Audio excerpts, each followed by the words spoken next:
Don't forget about it. I won't. You can hide it behind your little.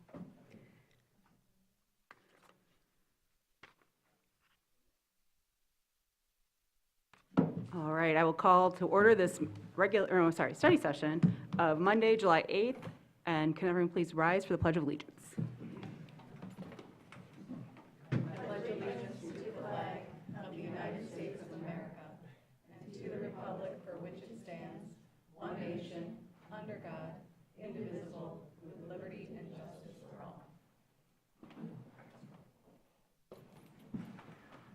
Okay, and before we start out the regular part of the meeting, I did want to just know, unfortunately, the passing of Hedy Mulvang. If anybody knew her, she was incredibly active in our Parkinson's network here, really kind of the founder of it. She was before us as a commission pretty much every year for, I can't even tell you how long, doing the Parkinson's Awareness Month.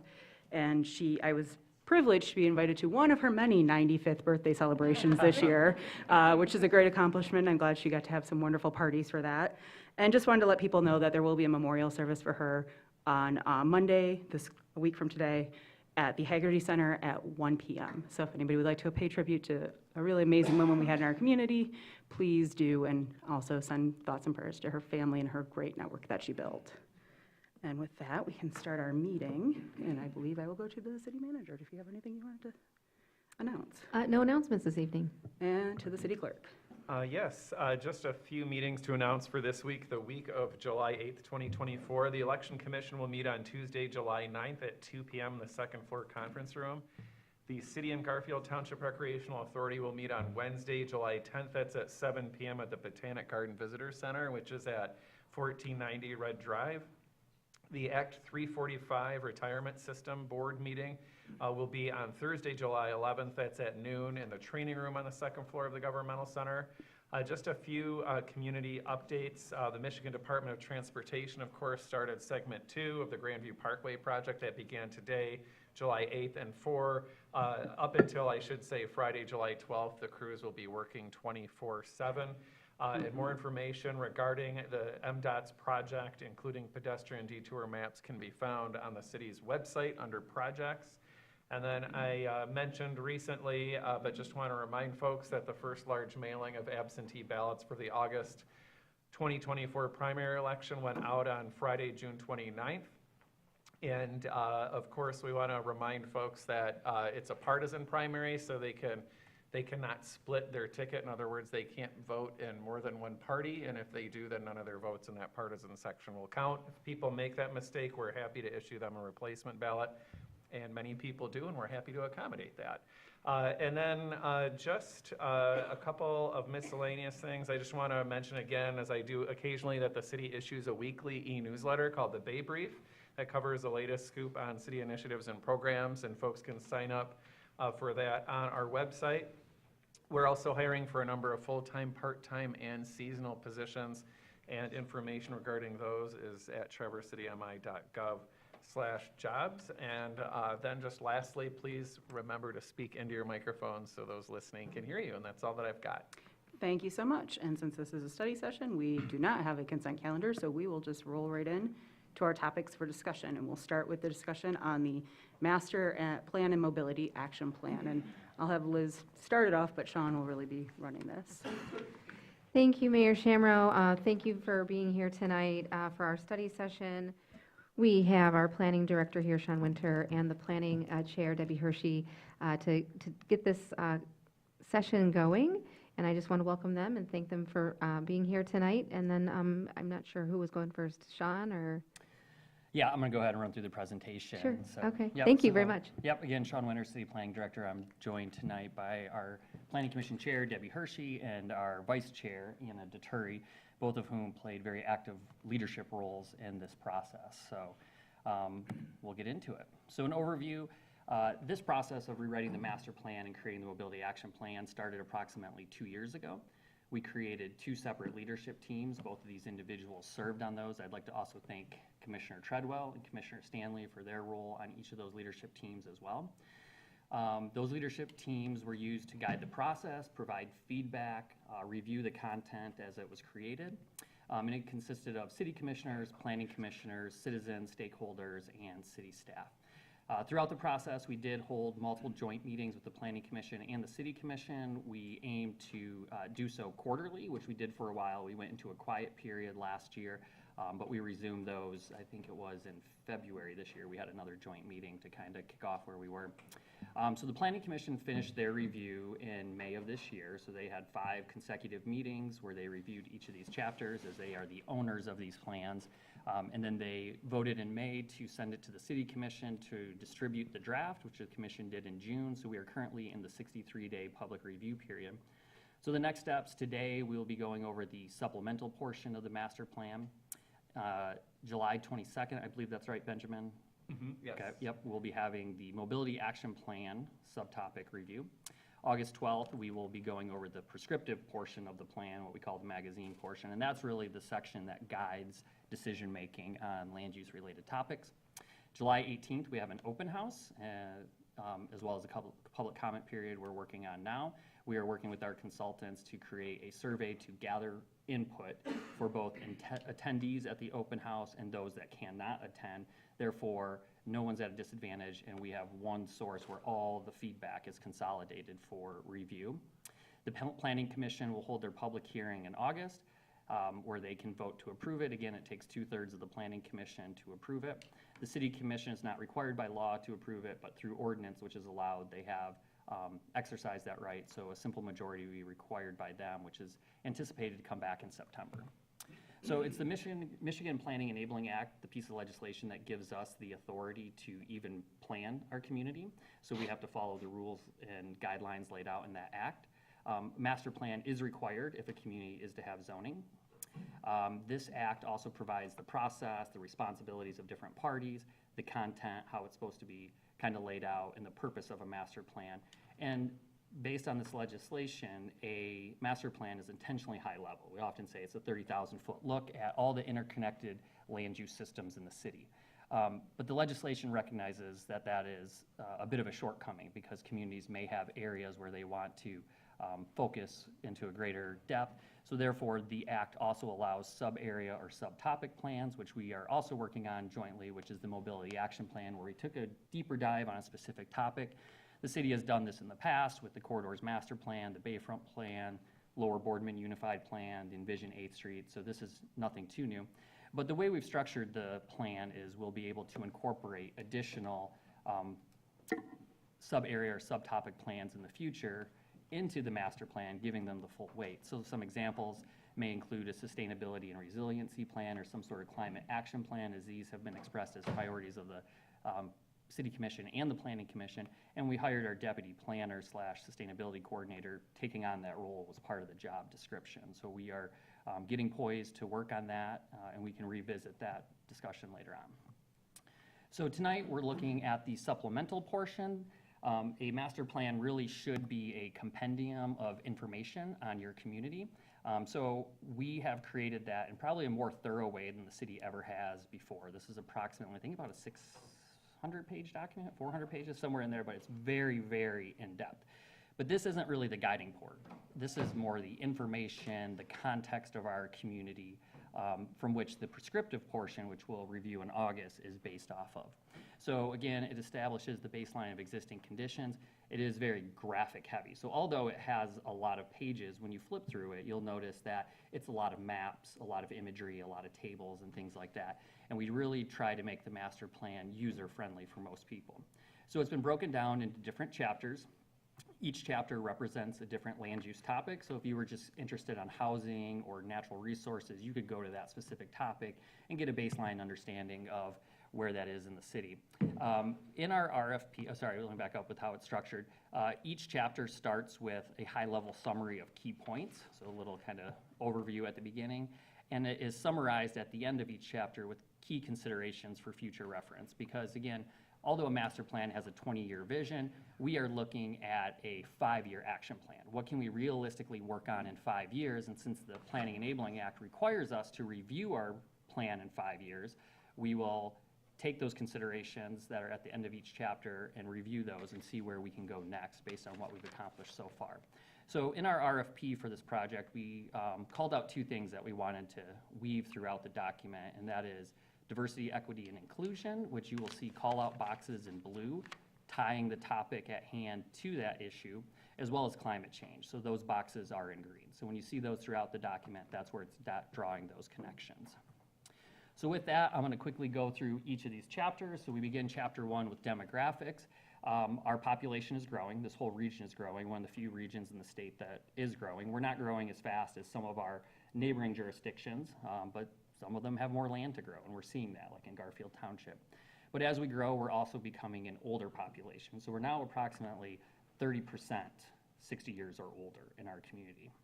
This issue was raised when the DDA was working on their Moving Downtown Forward, and the consultant Puma did raise a lot of concerns about that. So it's something that we should consider as we make our land use decisions into the future. So median income and educational attainment are increasing within the city, which is good, but when we take a regional view at all this, what we see happening is educational attainment and median income are decreasing in our jurisdictions surrounding us. So what that often indicates is that displacement is happening.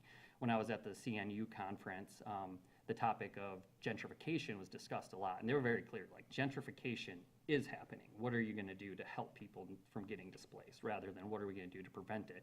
It's occurring across the nation at a pretty rapid rate, and we see it most vividly in our housing market. So women still make 80 cents for every dollar men make here in the city. That seemed to really jar a lot of people in social media, if you read the comments today. But that inequality exists, unfortunately, still. And we do maintain a high level of seasonal occupation. So when the month of August rolls around, about 41% of the people here in Traverse City aren't full-time residents. They're only here for a portion of the year. All right, so moving into housing, we've talked about this pretty ad nauseum over the last 2 years, but we basically need more housing at all price points. It's important to understand that within this concept of the housing market, you have many sub-markets that have their own demands. And so you'll oftentimes hear people complain about high-end condos being built, but when you don't provide that or don't meet that market demand, then what happens is those sub-housing markets start to cannibalize each other. What could have been a single-family home from someone gets bought as a seasonal home because there is no other option. So kind of keep that global perspective. What we need essentially is almost 6,000 dwelling units by 2025. A lot of this was reiterated at our housing workshop a couple of weeks ago at the Opera House. And this portion, or this chapter, was heavily informed by the work that Yarrow Brown and Housing North did. We had the housing needs assessment. They did it for each of the 10 counties, but the city paid to have the city specifically called out and analyzed. We had very accurate, relevant data to use. So although we are more diverse than some of our surrounding jurisdictions and housing type, we're still primarily single-family homes. So 83% of our residentially zoned land was for single family. As of October, you now allow duplexes, so that diversity is increasing, but still the vast majority is single family. And 62% of those dwellings are single family within the city, 33% are multifamily. The delta there between 95 and 100 are things like ADUs and stuff like that. So almost 40% of our residents rent their house. And I think that's really important because when we went through the housing amendments last year and the year before, we heard a lot of negative things about renters. Renters, again, make up almost half our residents. And I think you'll see this in the action plan. We need to be focusing on more inclusive language when we talk about renters and who rents and why they rent and things like that. Again, we have the highest median home values in the entire region, so it is the most expensive place to live. And a third of our residents, both owners and renters, have unaffordable housing costs. So that means they're paying more than 30% of their gross income each month on housing-related costs. That has a trickle-down effect on people in which they can't save for a down payment. They can't save for retirement because they're too leveraged just keeping a roof over their head.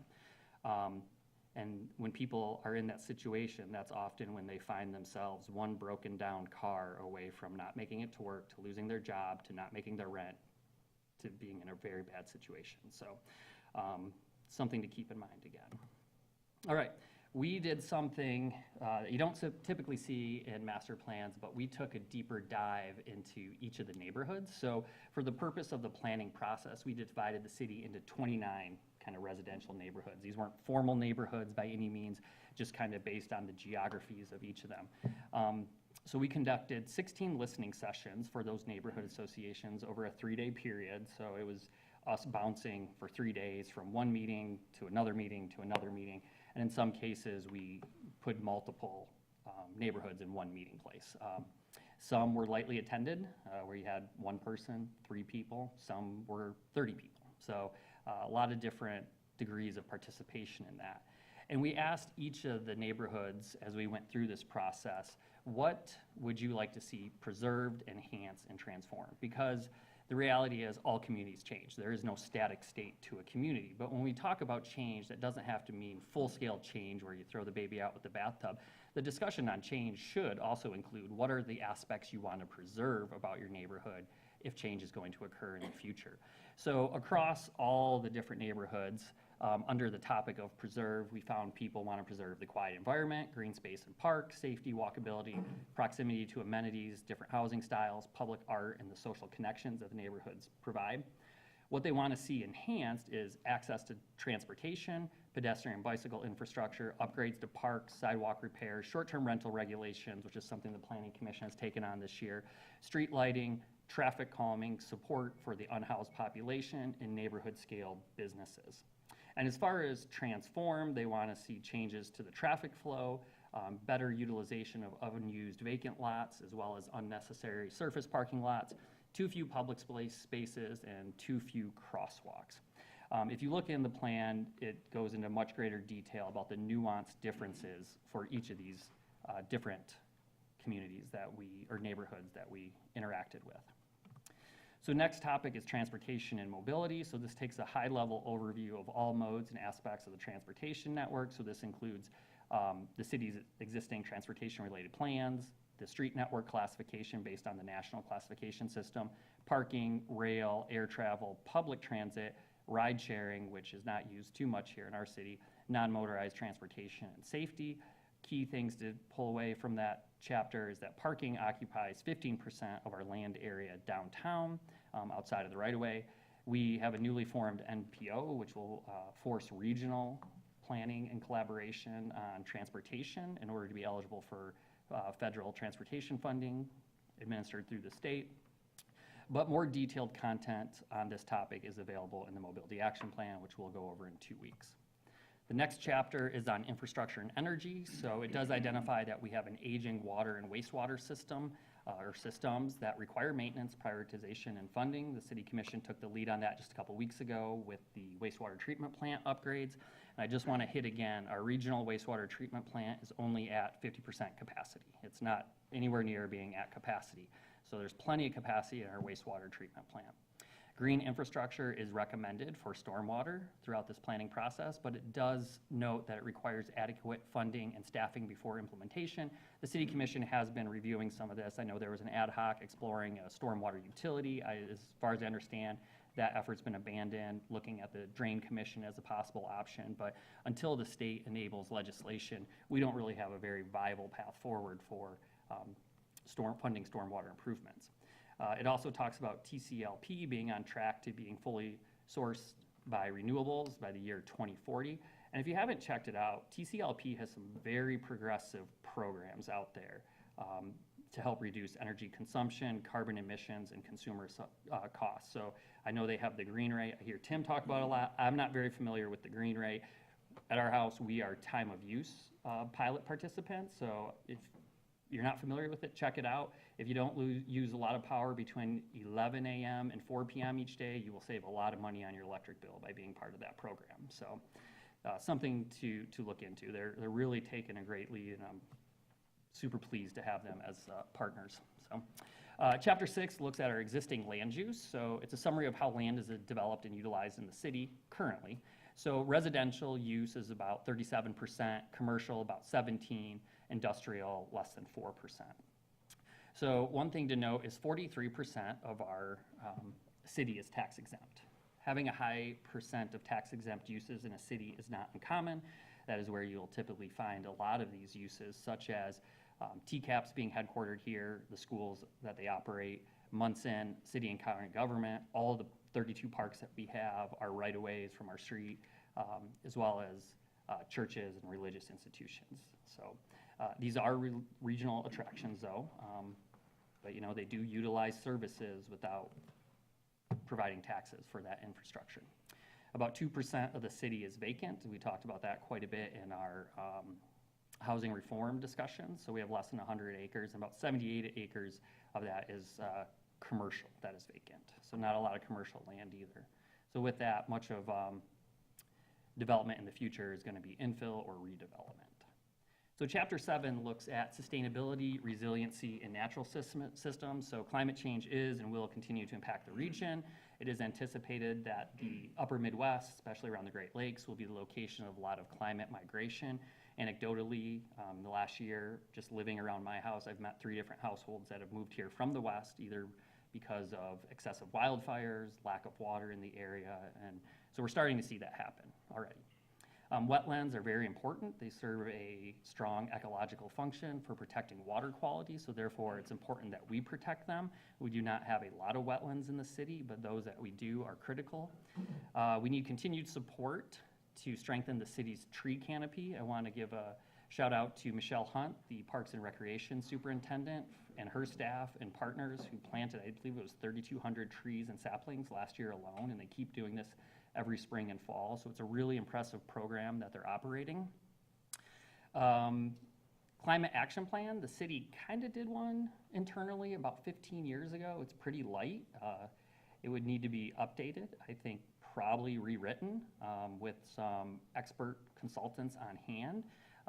Because again, when I was at the Congress of New Urbanism, I attended a session that was led by Doug Farr. If you guys were part of the 8th Street Charrette, he was the consultant that led those conversations, as well as a professor from the University of Cincinnati who his whole body of research over the last 30 years has been on urban design and climate change. And a key takeaway from there that I heard was, you know, electric vehicles, building electrification, he's like, those things aren't bad, but he's like, you're not gonna move the needle on climate change in the near term with that alone. But what their research has indicated is that increasing density by just 1% on average yields a decrease of 140 vehicle miles driven per person per year.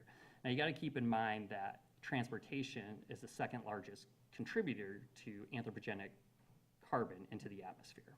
So anything you can do to help reduce vehicle miles is going to have a much greater impact on mitigating climate change or reducing the carbon into the atmosphere in the near term than any of the other methods. So if we look at Traverse City, 140 miles per person each year, say 30 miles per gallon on average, it's about 20 pounds of carbon per gallon of fuel that's burnt. With 15,600 people in the city, that 1% increase is 1.5 million pounds of carbon decreased every year by a 1% increase in density. So he's like, that's where you're going to get the return on your efforts, is on how you develop your built environment. And I bring this up not to be provocative, but to me that was eye-opening and made me really realize that if we want to pursue a climate action plan, then we should probably do it right. Let's get the experts in the room that can guide us, that can provide the content, the data, and help us with the questions that we want answers to be effective in that realm. The next chapter is health, safety, and wellness. So again, a walkable community promotes outdoor activity as well as public health. It also helps improve public safety with the whole eyes on the street. The more people that are out and about, the more people that have an eye on things.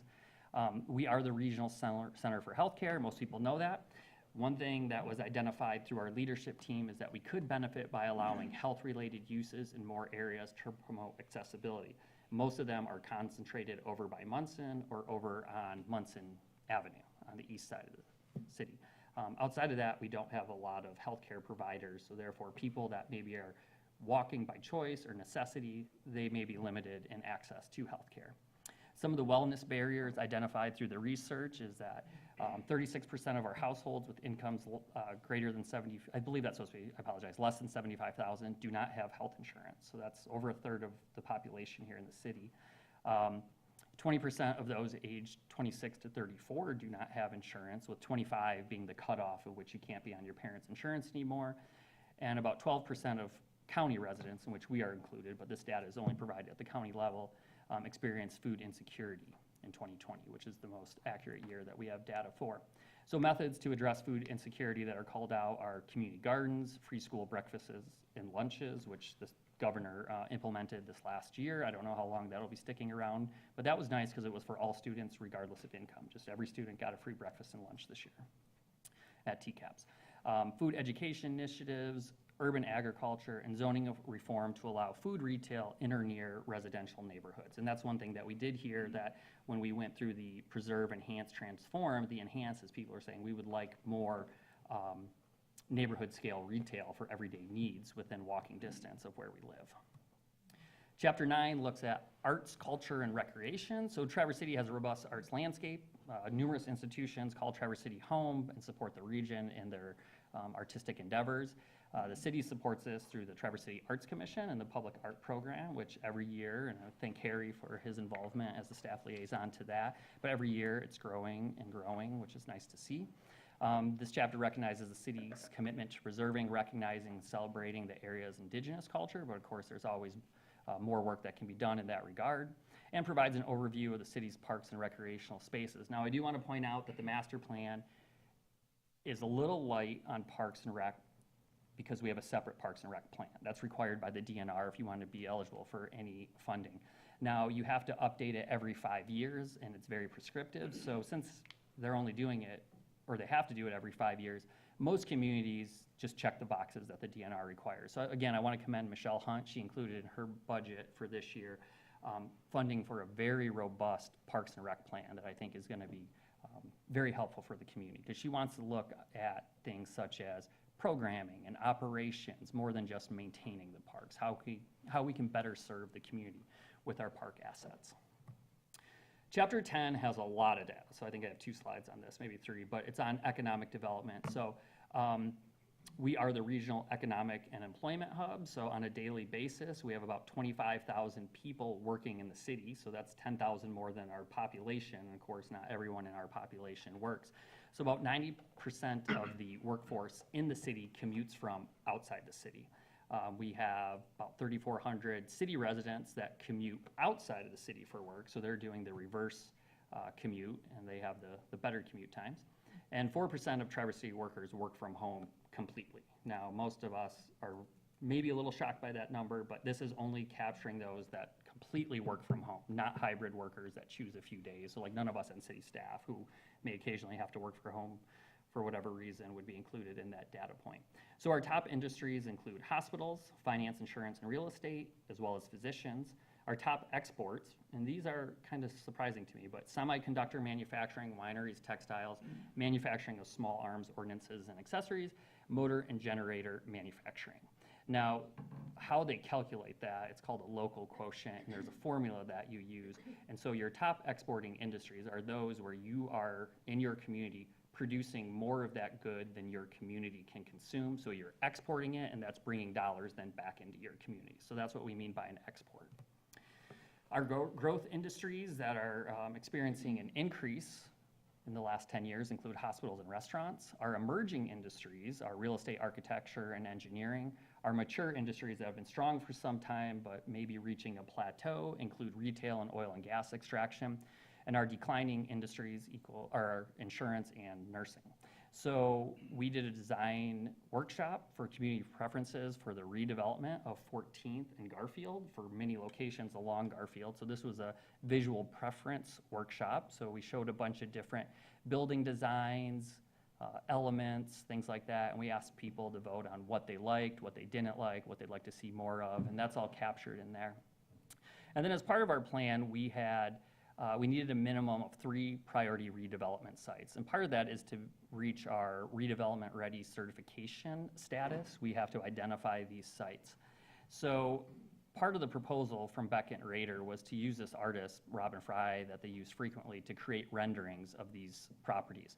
So we ended up doing 4 as our top redevelopment sites. And so that's Thurlby Field, 950 Woodmere, 713, 725 East 8th Street, South Garfield, 802 East Front, 444, 720 East 8th, along with 513, 521 Woodmere, and 1040 East 8th Street. So those are all in your document that you have right now, so you can look and see, most of those are vacant lots right now or very underutilized lots. And so the chapter also talks about strategies to help streamline and encourage that redevelopment, including allowing planned unit development through an overlay, administrative review, tax increment financing, and corridor improvement authorities to pay for the public infrastructure. And we've seen the benefits of that on 8th Street. When 8th Street was reconstructed, I can't think of any economic investment that had really occurred there besides maybe Dr. Deborah Grates' office for quite some time. But once we invested in ourselves and improved the corridor and the infrastructure, that's when we saw the private investment follow. So we had West Shore, is it West Shore Bank? I get them all confused now. Common Grounds, not Common Good, also on 8th Street, as well as Ruth Park. So it shows that, again, investing in ourselves oftentimes encourages others to invest as well. So here are some of those renderings, and I just want to kind of walk you through those. First and foremost, these plans don't force anyone's hand to do anything, but in the event that the property owner wants to redevelop a property, this plan provides a vision for how they could do so. Myself, I live by Thurlby Field. I love it. I would not like it to go away. I love listening to marching bands all year round, but we do know schools often liquidate assets. TCAPS is doing that now. They just got rid of Ida Tompkins. They're looking at getting rid of Bertha Voss. They've gotten rid of a couple other schools. So it could happen, and we want to be prepared for that. So in this case, we built off the corridors master plan that was done in, I think, 2013. So we call for mixed use with commercial on the first floor on 14th Street and residential or office above, and then more residential around a common field. We want to preserve the historic use of that area as an open space that the public for over almost 100 years now has used to varying degrees. Plus, our Parks and Rec plan for some time now has called for a park in the southwest quadrant of the city. It's completely devoid of public parks in that part of the city. So in the event that this area would be redeveloped, that would be an opportunity to possibly get a park in there, because there isn't really any vacant land to turn into a park, so we have to look at redevelopment options. The other key thing that this plan calls out is the importance of aligning the intersection of Pine and 14th. If you're over in that area, that Pine Street's offset, it creates a very dangerous set of turning motions there where people are approaching each other and having to shoot past each other in the left turn lane in order to make their turn. So that would be the time to maybe reach out with TCAPS and think about how we could work out aligning that intersection. So the next one built off the Vision 8th Street process. So this is 8th Street looking east with railroad crossing there. That did talk about aligning railroad for better flow through that intersection with a roundabout. So this plan builds off of that, as well as the infill of the vacant lot in front of Skigmaw Gardens, and then the Copy Central, Copy Shop, Master Dry Cleaner, and then Wares on the other side, which as I understand, those property owners are interested in possibly selling their property. So we want to have a plan in place for redevelopment in the event, that it does get purchased for that purpose. The next one is along Woodmere, where we have Square Deal Country Store and the Mill. We've met on site with the owner of the Mill property, who is currently coming up with plans for redevelopment, which is very consistent, luckily, with what this plan is calling for, which would be more mixed use and housing along there, creating another destination along the trail and tying that development into the trail and possibly providing more public access to Boardman Lake, which is something that we're somewhat lacking with that beautiful trail around the lake at this time. Now, the south end, which you see on the right end of your screen, that is in an airport approach zone, so there will be some limitations. It's something we've worked with the property owner on and he's well aware of, so maybe we might see some traction in the coming years on that. The next one is on Garfield, and this is the very large block. On the back of it is TCLP off of Hastings, but you'll find, I believe, Save-A-Lot, Golden Flower, My Work Center. There's a lot more asphalt and development on this property, so we took a stab at how could we make this a better designed area, using more new urbanism principles, mixing places that people want to go with housing, keeping the buildings fronted along the street, introducing new housing types that may not be as well supported in residential neighborhoods, such as row houses and things of that nature, but on the main corridor, keeping the commercial on the first floor. All right, next chapter is on sustainable tourism. So this was somewhat of a unique chapter that we wanted to get into. Some people we had heard took this as promoting tourism. And that's not what this is doing at all. As planners, we'd be derelict of our duties if we just buried in our heads in the sand about tourism, because it is a significant part of our economies. So rather than just let it run rampant, let's have a conversation about what sustainable tourism looks like. And this is kind of an emerging branch of planning, if you will. There's only a few examples of sustainable tourism plans throughout the whole world. It actually started in Costa Rica with their ecotourism and wanting to preserve their cultural heritage and their natural resources, but still seeing the economic benefit of it. So that's what we started taking a look into here. Much more work needs to happen, but we did hold 2 workshops, one virtual and one in person on this. Some key data points: 6.4 million overnight stays in the region, so 16% of all overnight guest stays occur in this region for the state of Michigan. Of course, we have the highest population in August. The county's population increases by 47% between February and August. Again, we're about 41% seasonal in August. The industries most dependent on tourism include independent artists, writers and performers, photographic services, wineries, and sightseeing transportation. A lot of this, as you've probably noticed, weddings are real big in this area. So things like photographers and tour buses and things like that go hand in hand. But as we know, there are some downfalls to it. The transportation systems, both internal and external to the city, are highly impacted by the tourism industry. And it's also worth pointing out that it's not just the tourists taking up space in the summer too. We have a lot of residents that leave in the winter and also return in the summer, and they're contributing to the congestion and the lines at the restaurants and stuff. So we're all part of it. We're all part of the same community. So we did those 2 workshops, as I mentioned. So some key takeaways. One, I found that people were surprisingly warmer and more accepting of tourism than I anticipated for these discussions. I thought it was going to be knives out and stuff, but people are like, meh, it happens, it's here, it's been here, it's what we deal with. Their biggest concern are impacts on our housing stock, because we're having a hard enough time finding places for people to live, preserving our culture in this area, as well as environmental quality. So those were the 3 things that were brought to our attention during the community engagement on this topic that people were most focused on, or concerned with, rather. Chapter 10 is the plan review. We have so many plans in the city, and we only went back like 10, 15 years, but each one of those are summarized. I'm not going to cover them in here. Frankly, it's a little dry. There's a lot of good context there, but one thing that this has done is started or initiated a conversation internally. What do we do with all these old plans? And that's why we set up this master plan moving forward. So these plans that we adopt, these sub-area plans, we'll fold them into the master plan through an amendment. So therefore, it's all part of the same planning guidance. Because we have plans in place right now, even from the 1980s, that call for highways down 8th Street, like expressways. You go back a little further, we talked about paving over the Boardman River downtown. We talked about turning downtown into a mall. So it's like at some point we have to accept those visions are past, but some people still cling to those plans and will cherry pick key things out of them. But we either take the plan face value or not take it, and we got to have that conversation of how we want to move forward with those. And then chapter 13 is the community engagement report. So it provides an overview of the community engagement blitz that began the process in the summer, fall of 22. So I think we did approximately 24 pop-up events where we took a table and boards and chairs and stuff and went all throughout the city. I want to thank the staff in my department and other departments who volunteered their time. Again, city commissioners, planning commissioners, consultants, everyone lifted their hand on helping with that. And it was great.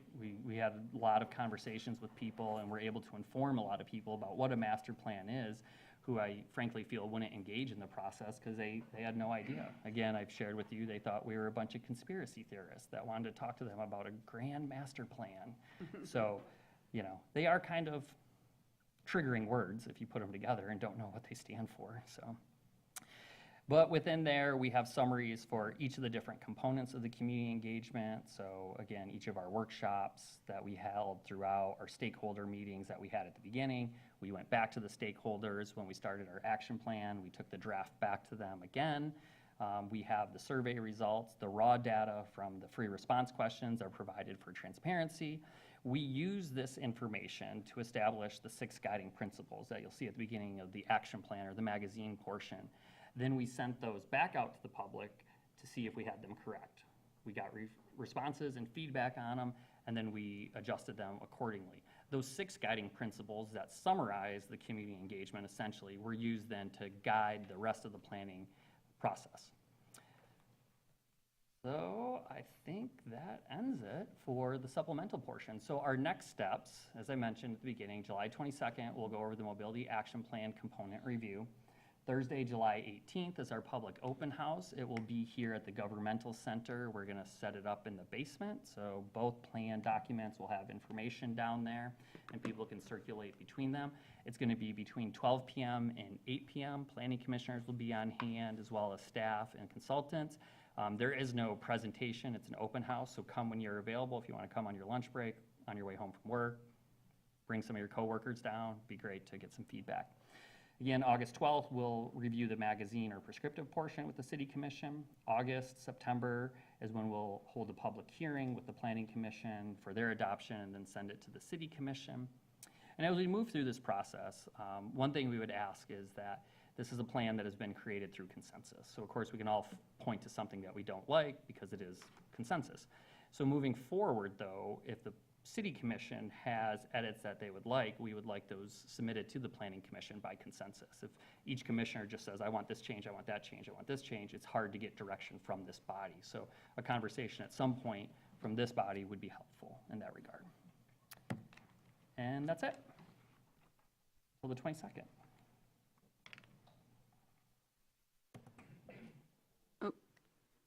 Oops, I was gonna say, if we have any questions, can we leave the next steps up so people have the dates up and the times? Because especially hope that a lot of people will show up on Thursday at some point. It's a nice wide window there, and have it up to remind people as they're viewing at home or here in our chambers. Okay, do people have questions about what this presentation here today? Go ahead, Mai. So I just want to clarify, I know you mentioned that the analysis of the needed housing units by Housing North, that the city particularly paid for an analysis of our jurisdiction. So just for the public, for those listening at home, I want to be very clear is that 5,715 housing units that are lacking just within the city limits, that is not the regional data. Correct. I hope we can all think about and talk about and be considering a future where the steps to get us closer to that number, particularly in light of some of the things issues you raised around density and climate change. But that's almost 6,000 units within 8.3 square miles, a third of which is airport, or however much is airport. Yeah. That number really struck me, as well as the fact that the high level of uninsured folks in our community. I'm going to do a shout out for all the community health centers. So if you're an uninsured person, find yourself a federally qualified health center. And that does include the one I work at, full disclosure. But that was a shocking statistic to me, and I'm glad you included that. But I think it's also very important to highlight and lift up the fact that the decrease in poverty is a displacement factor. We have in the city limits a census tract where the median income is almost $30,000 less than the rest of the city, of Traverse City. We have some very deep pockets of very entrenched poverty within our city limits that are very easy to gloss over. And those folks are increasingly getting pushed out farther and farther, and that's having a negative impact on our environment as well. So, as well as the lives of the people who are being displaced. Yeah, I would agree on that. Yeah, and that's by 2025 in the city. Yeah. Right now, the county, since you asked, and that's not 2025, that's today, is short about 11,000 units. So just to put that into perspective as well. So. Thank you, Commissioner Stanley. Other questions about this? Go ahead, Tim. Still going to advocate for a climate change expert to read through it, not to make substantial changes, but just to make some corrections, minor corrections, additions, takeaways. Because in reading through it this morning, I even catch some, and I'll be bringing that to this body's attention when it's appropriate on the 12th of August, I guess it is. But then also in reading through some of the chapters this morning, I think it would be helpful to have a technical writer go through some of it, because especially in the demographics chapter, There's so much in terms of numbers there, and it could be presented much better. Because it's not clear where it's going, and the use of some of the terminology is intertwined. So in my opinion, and I got to grade a lot of papers in my day, it's not well written. And so I think we as a community would benefit from a technical writer going through that. And part of it too could be to remove, again, my opinion, there's too much opinion in the document. That could be removed by a technical writer. And then just as by way of example, some of the adjectives could be corrected, I would say. There was a spot where the 2010 income, I think it was median income, was cited, and then a substantial increase to the 2020 median income. But when you include CPI increases, it's only a 3% increase. And so, yes, it's an increase, but again, just to be more accurate. So I know I'm sounding critical, but we're going through all this effort. I would appreciate it if we could be more accurate in what we're putting forward to the public. That's all. Yeah, if you could send that via email, so we have it, that would Oh, help I'll be us. going And I through will, it I just want to say, completely. it's Yeah. accurate, it's data, but But if you it's want the to. adjectives, like when you use an adjective that says, oh, this is essentially a huge increase from 2010 to 2020, when you include inflation, which is a hot topic right now. Which it's not- occurred, keep in mind, after 2020, though. That's when we Right. had the huge escalation. But of it's still inflation. CPI, and you put it into a program that adjusts for you, and it's adjusted for the CPI, it's only a 3% increase, not the 17% increase that it initially looks like. We'll send that via email and we can look at it. Thank you. Commissioner, or Mayor Pro Tem Wilson? Considering all the past master plans Mm-hmm. that we have, and you referenced some like goofy things that will probably never happen, are you able to get like a percentage of what we have followed through on, and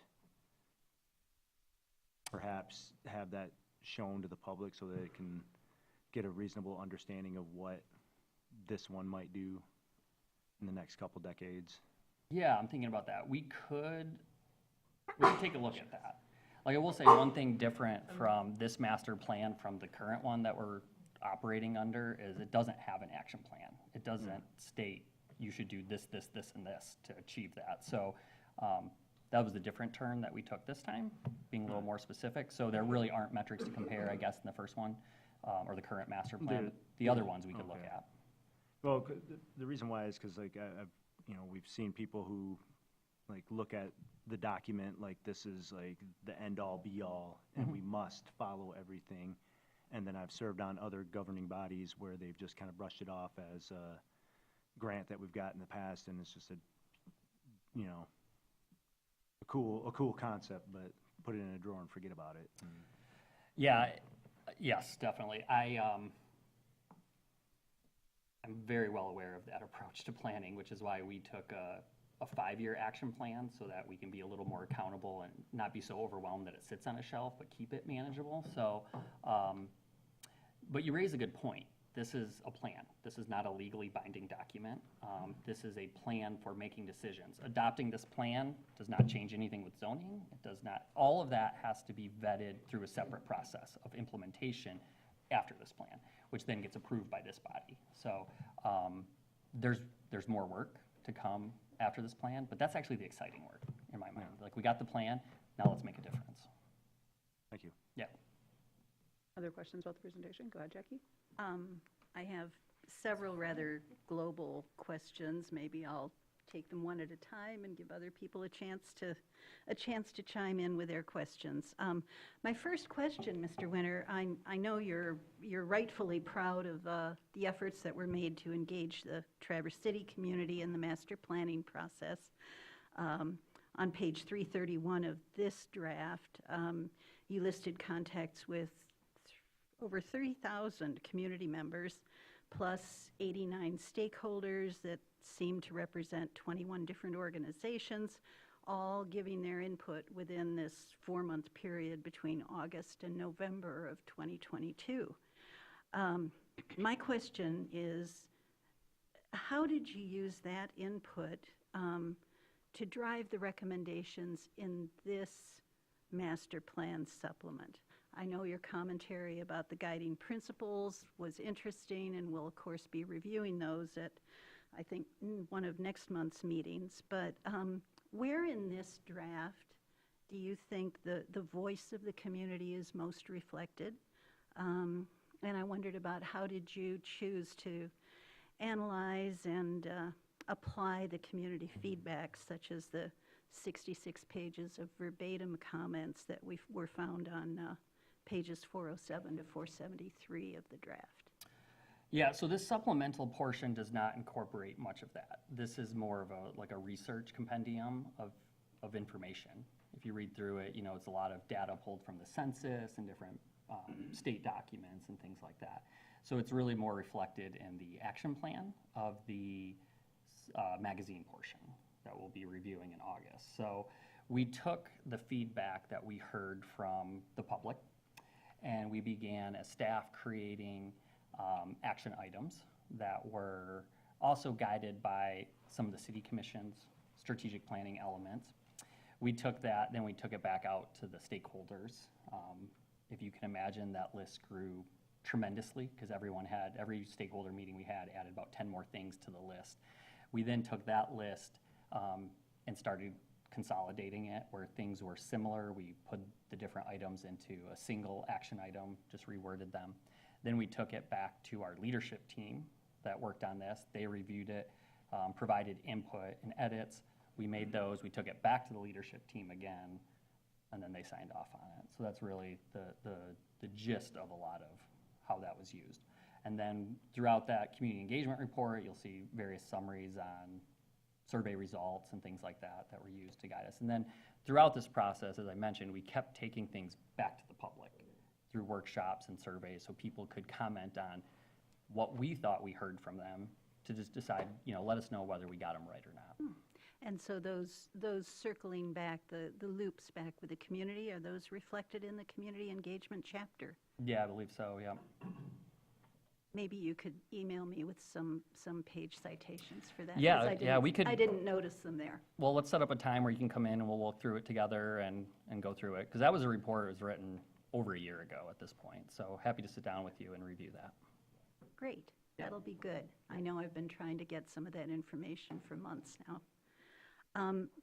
Other questions, or may I continue with additional? I think you can continue. Go. Okay. I thought in reading through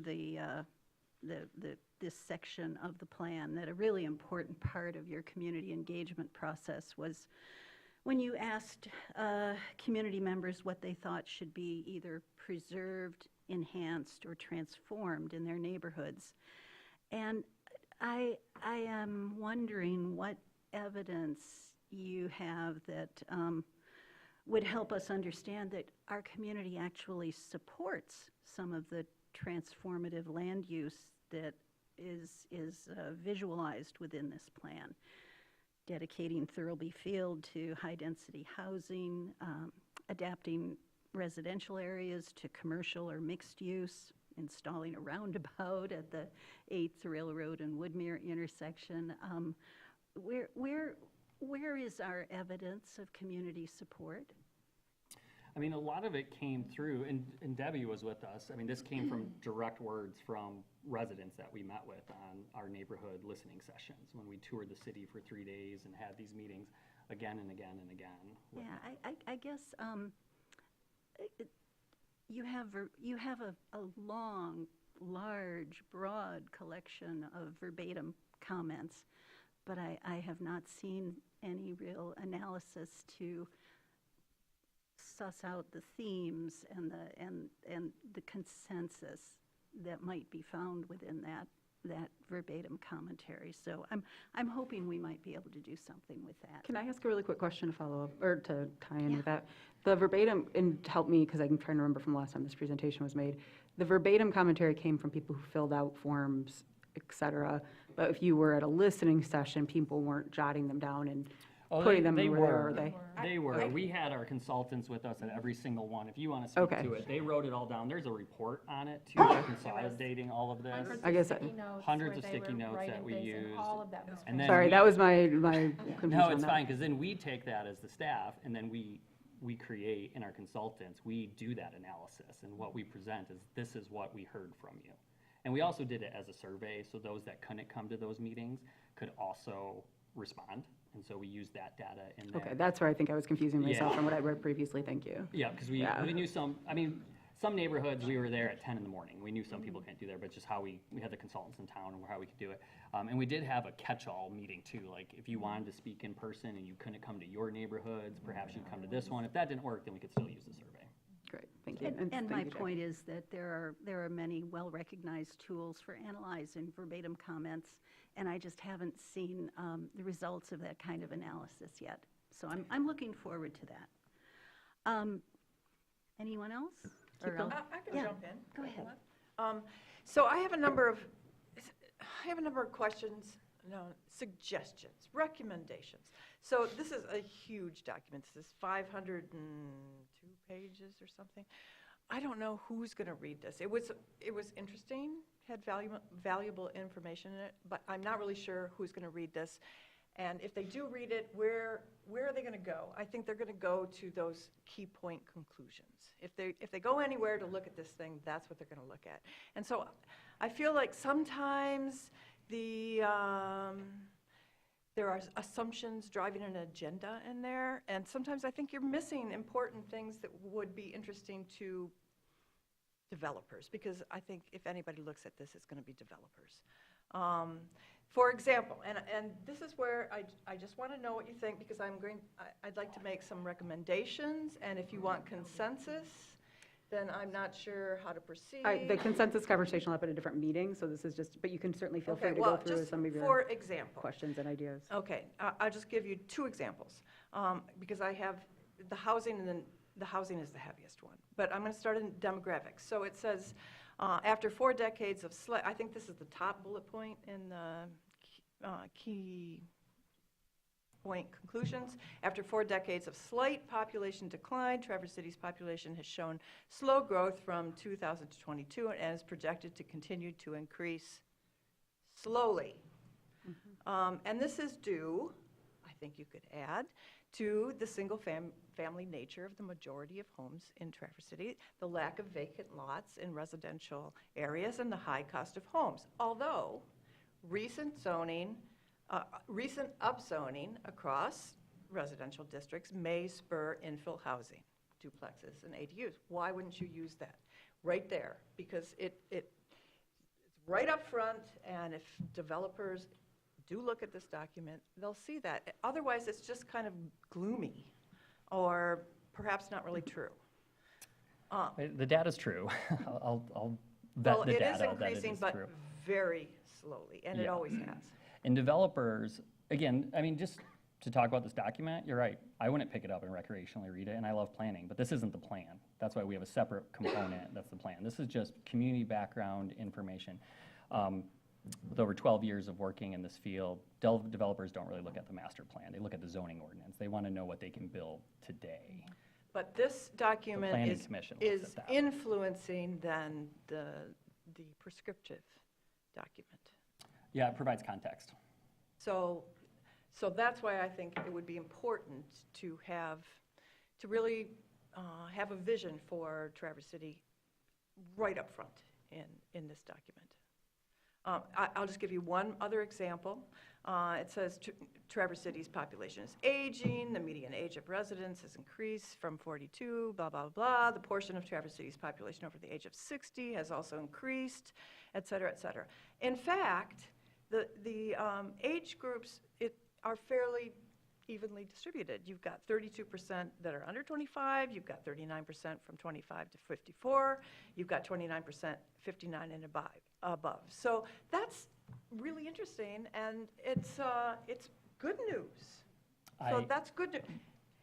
Although That's not the good news, though, boomer from planning. generation is expected to double to 90 million across the U.S. in 2050. So the question is, which maybe you want to ask in these key point conclusions, is how do we support each of these age categories instead of, again, playing up to this gigantic age problem. Well, I'm not playing it up. This is a problem for our community, all right? When you say that all the age brackets are about the same, that's red flags and siren alarms going off, because in a healthy community, you have an age pyramid. Your youngest population is the widest, or makes up the greatest proportion of your population. And as you go older in each of the age categories, it's supposed to get smaller and smaller and smaller as people, through attrition, they pass away or they move away and things like that. So when and this is something that has started nationally going back probably 15 years ago, but when your triangle starts to go like this, that's a major red flag, that you're not preparing for the future of your community. You're gonna age out your community in the future, and you're not gonna have that younger starting workforce that we all depend on. Yeah, the only thing with that is that this is a community that older people really like. And You're not going to get rid of them. No one's saying that. So how do you support those three communities? I mean, I think that is the question. It's not that, yes, we want to attract younger people, but it's not such a bad thing to have these three healthy sections, age group sections, that are all living together and supporting each other. Yeah, having a mix of ages is fantastic. We want that. But to move healthily through the future with your workforce and things like that, you don't want an age pyramid that looks like this. You want an actual pyramid. Because to answer your question, no one's saying older people should move away, but how do we retain young people? And the key right now, if you talk to them, is housing that young people on a starting salary can afford. And that's what we don't have. That's the key issue there. And so, again, it's a data point. No one's saying that it's bad to be older in Traverse City. I'm rapidly reaching that myself here these years, it feels like. Okay, but I mean, really what I'm trying to say is that you don't have to, that this document that influences the prescriptive portion, the magazine, can be more positive. And the seniors are not going away. They're going to continue to come. And they want smaller homes too, to downsize. Yeah, absolutely. So we tried talking about that. How do you make this document speak more positively to the future? I think really quick, I'm just gonna, because I think we're gonna have more conversation at the meeting where we're gonna talk about consensus. But I'm gonna just really quickly say that I think that's a point of how do we, getting into that idea of housing sizes and small, downsizing, et cetera.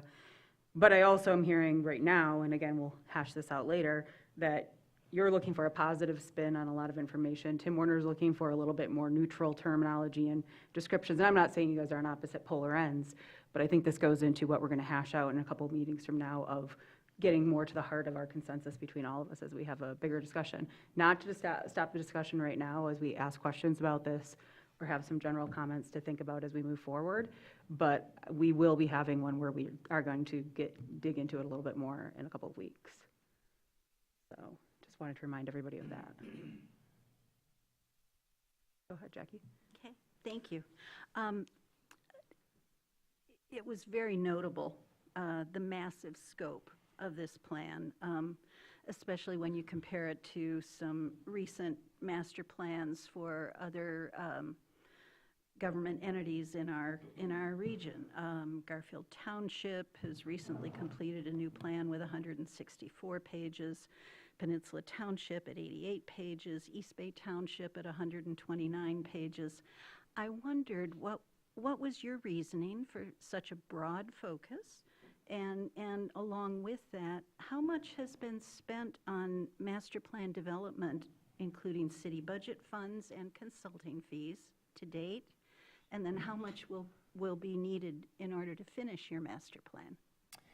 Well, the master plan is being paid for with the contract that we have with Beckett and Rader. So I think that was around approximately $150,000. It has a scope in it. So, some of these things that are asked for today are outside that scope. So that's a conversation to decide. We brought the RFP to the City Commission before we even issued it to get feedback.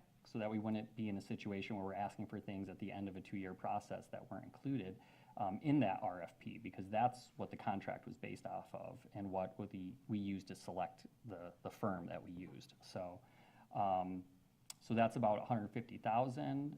We're on track to finish that portion of the master plan within budget, so we're sitting fine there. So no additional funds were asked for that purpose. And then I believe there are 4 other consultants who have thus far touched the master plan in some ways. Progressive AE and, I'm sorry, they're listed in here. So Progressive AE, they were hired to do the mobility action plan component, which is a separate contract. Our contract with Beckett and Rader, they have 2 sub-consultants that they used.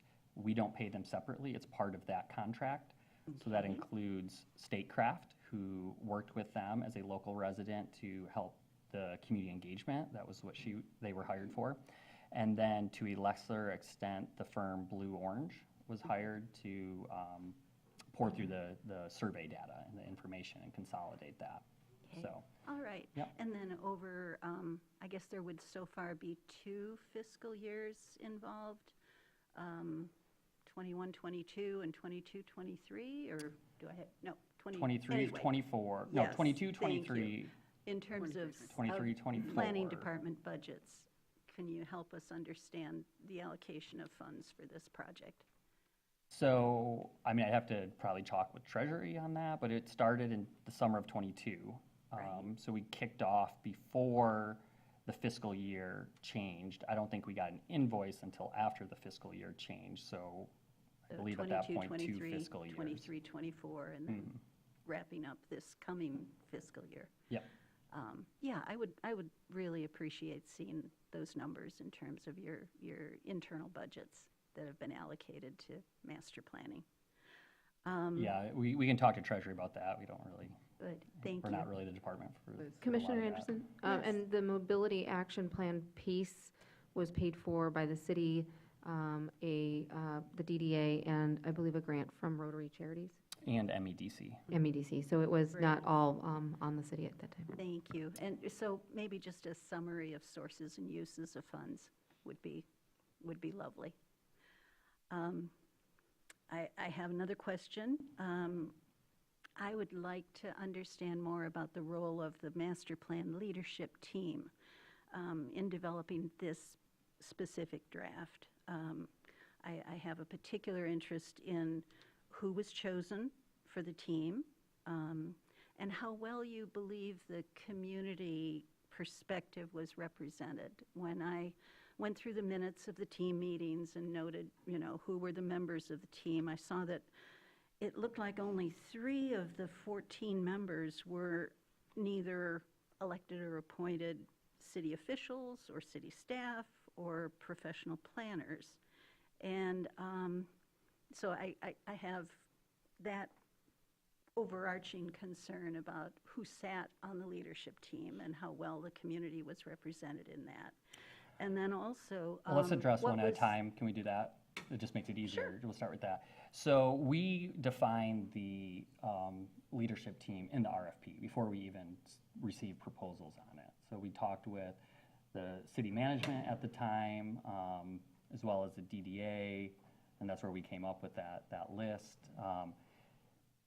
I would challenge there seems to be an assumption that staff or elected or appointed officials don't represent the public's point of view. I'm trying to gather what we're getting here because, I mean, most of the people on there are in fact residents, even the staff members, and of course all the elected and appointed officials are residents. And then we had some unattached, if you will, residents participate that aren't involved in any official capacity with the city as well. So, but maybe a better answer for that would be from your peers. Mitch and Mai were both part of that process, as well as Debbie and Anna. Yes, I noticed Mai was the team chair, actually, and attended 3 of the meetings, I think. Maybe you'd like to chime in. Sure. I work 40 to 50, sometimes 60 hours a week. The meetings were during the day. They were very difficult for me to attend. And I do feel badly that I was unable to be more present and contribute to those meetings. I know the people that were serving on the master plan leadership team did a lot of heavy lifting in my absence, and I do regret that. And also, I have to earn a living to be able to afford to live in the city of Traverse City. I'm very grateful that I have a wonderful job that allows me to do that. Thank you. I would like to say that the master plan leadership team had robust conversations with people with differing viewpoints at every meeting. We poured through all of these documents. We poured through the maps. Commissioner Treadwell was there almost at every meeting as well. We made numerous suggestions to the maps, to what was being written. We poured through survey results. We attended many meetings. I was sometimes going to 3 meetings a week for, it was a 2-year process. I'm very proud of that master plan leadership team and the work that we did. And it was, I know you weren't there, you have to take my word for it, but there was robust discussion, and with people with a lot of differing viewpoints. That's good to hear. And Ms. Hershey, just for those at home that might not know you, would you just introduce yourself and your role? Oh, my name is Debbie Hershey. I'm the current chair of the Planning Commission, and I was a member of the master plan leadership team. Thank you. And I'm a resident. And may I continue with the second part of that question? I would like to understand more about how the changes requested by the leadership team were made, and what the process was for receiving and responding to that input and direction. Sure. At least when it comes to the mobility action, Anna Deturi, Planning Vice Chair and City Resident. You're welcome, Benjamin. So as a member of the Mobility Action Plan Committee, because they were pretty robust meetings, you would have many members of either the City Commission, Planning Commission, staff, or the public, or the residents appointed to that committee. I guess it depended on which one, and because of the Mobility Action Plan, it was pretty informal. We would have like really collaborative, in-depth discussions about. One conversation that I remember is specifically like testing a crosswalk on 14th Street. So the conversations would go deep, and then the consultants they were recording the meetings and they were taking notes, and then that would be reported back to the committee. And then usually we would follow up at a following meeting, but that's just based on my memory, so I'd defer to Sean on that, on the actual logistical steps. And thank you for that. I'm glad to hear about the Mobility Action Committee. I guess because we're not reviewing that plan tonight, I'm really kind of focused on the master plan leadership team. I can speak to that too, that it was a similar thing. So staff and consultants were at every meeting. So they were taking notes with all the suggestions. They also welcomed emails, so a lot of times we were emailing them. A lot of times we, I don't want to say wordsmith, but some of the things we would send in written suggestions to clarify things, suggestions on maps. And then again, it came back to us every single time to make sure that everything was captured. Yeah, that's basically it. Like each meeting would be a different chapter as they were written. They would review them. So they'd be sent to the leadership team ahead of time. Some members of the leadership team would take it upon themselves to redline and then send it directly to the consultant so they have a copy. Most people would just bring theirs to the meeting, and we would do a page turn, page by page of every chapter, discussing it in detail. These would go for 2 hours at a time. They would take those notes, they would incorporate them, they'd redistribute the draft. We'd review it again. Any additional edits would be put in, and then at the very last meeting, we took the final draft in its entirety and reviewed it. They had a couple small tweaks.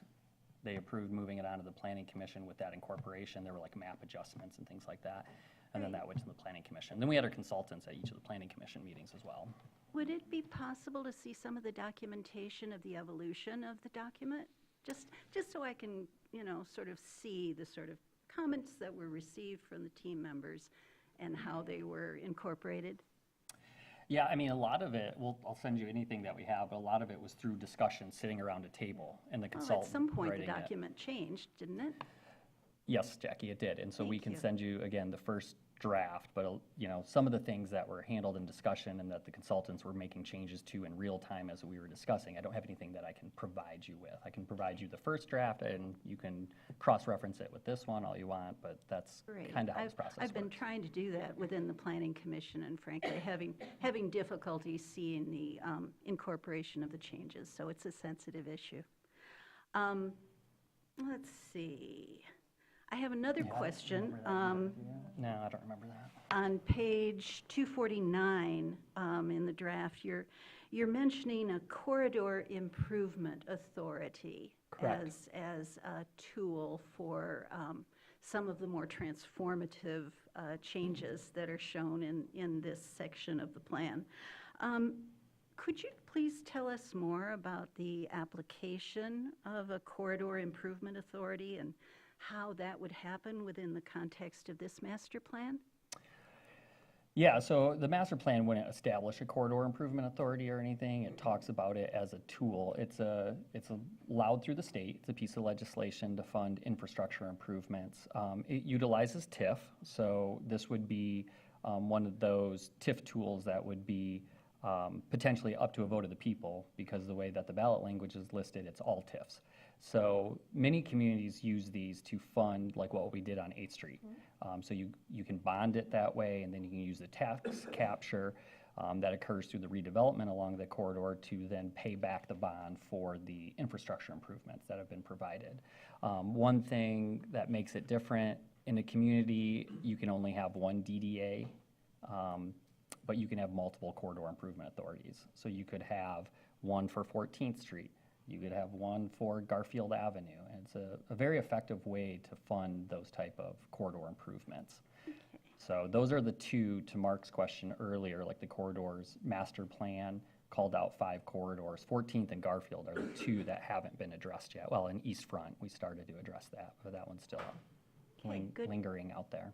Good to know that could potentially be part of the implementation of this. I guess I would like to circle back to my earlier question about the scope of the master plan as it exists. And I would like to understand more about your reasoning in directing the master plan to have such a broad focus as opposed to the more compact efforts of some of our neighboring municipalities. Yeah, I mean, we have a very trim master plan right now from 2009. It's unfortunately very difficult to use because it's not very prescriptive. Speaking to my predecessor, that was intentional because the master plan before that was very prescriptive. So the Planning Commission at that time wanted to leave things open. We chose to do things a little different. Again, I interpret the act that calls for the contents of a master plan as being a compendium of information. I think data is very important, and we hear a lot of misinformation about data out there through discussions that we have. So we thought it was important. Again, I don't think the city's ever done this on a land use topic, provided that much research and data on our current context and trends that have been occurring over the last 10 years. So we just felt it was important to be as informed as possible when making the actual prescriptive part of it. Interesting. More information helps. It's data's data. We might not like the data sometimes, but the data's the data. So. And it's interesting, you and I think have already had conversations about data and data projections and attempts to forecast, So most of the data in this plan, of course, ends at 2020 because that's when the census, last census was conducted. And yet in trying to evaluate these proposals or better understand the future context of our community, I think it would be very helpful to have taken that extra step of looking for what you felt were well-reasoned and relatively reliable forecasts and projections of direction. Yeah, and as we discussed at the Planning Commission, that's why they weren't included, is because there's no reliability to that at all. So when we put that on there, like if you had done this in 2019, we had a pandemic, changed everything. You know, there's no, you could have one planned unit development come in the day after the master plan is adopted, and your projections mean nothing. So they're, I don't know, they really don't carry any merit-based value to them. So we don't forecast because there might be a crisis? I mean, we plan based on the trends and things that have been occurring and the direction we know we're heading, and that's why the state law says every 5 years review it. What have the trends done?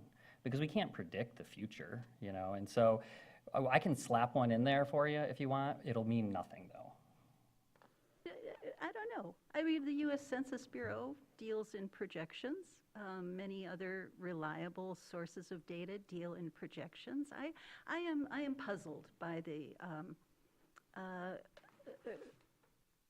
reluctance to try to look at least 5 years out, which is the time frame for this plan, and try to anticipate Commissioner things like Anderson? growth. Oh, sorry, I didn't. Yeah, I mean, in 12 years, I've never put a projection in a master plan because, again, even through grad school, we always hit on, like, they're meaningless, but if that's what you want in there. we can Well, put that. again, I was just about to, and sorry, remind everybody that we are going to have a consensus discussion. So while that is your request, Commissioner Anderson, we will have that as part of our consensus discussion and see if that is the will of the body as well. Great, thank you. Yes.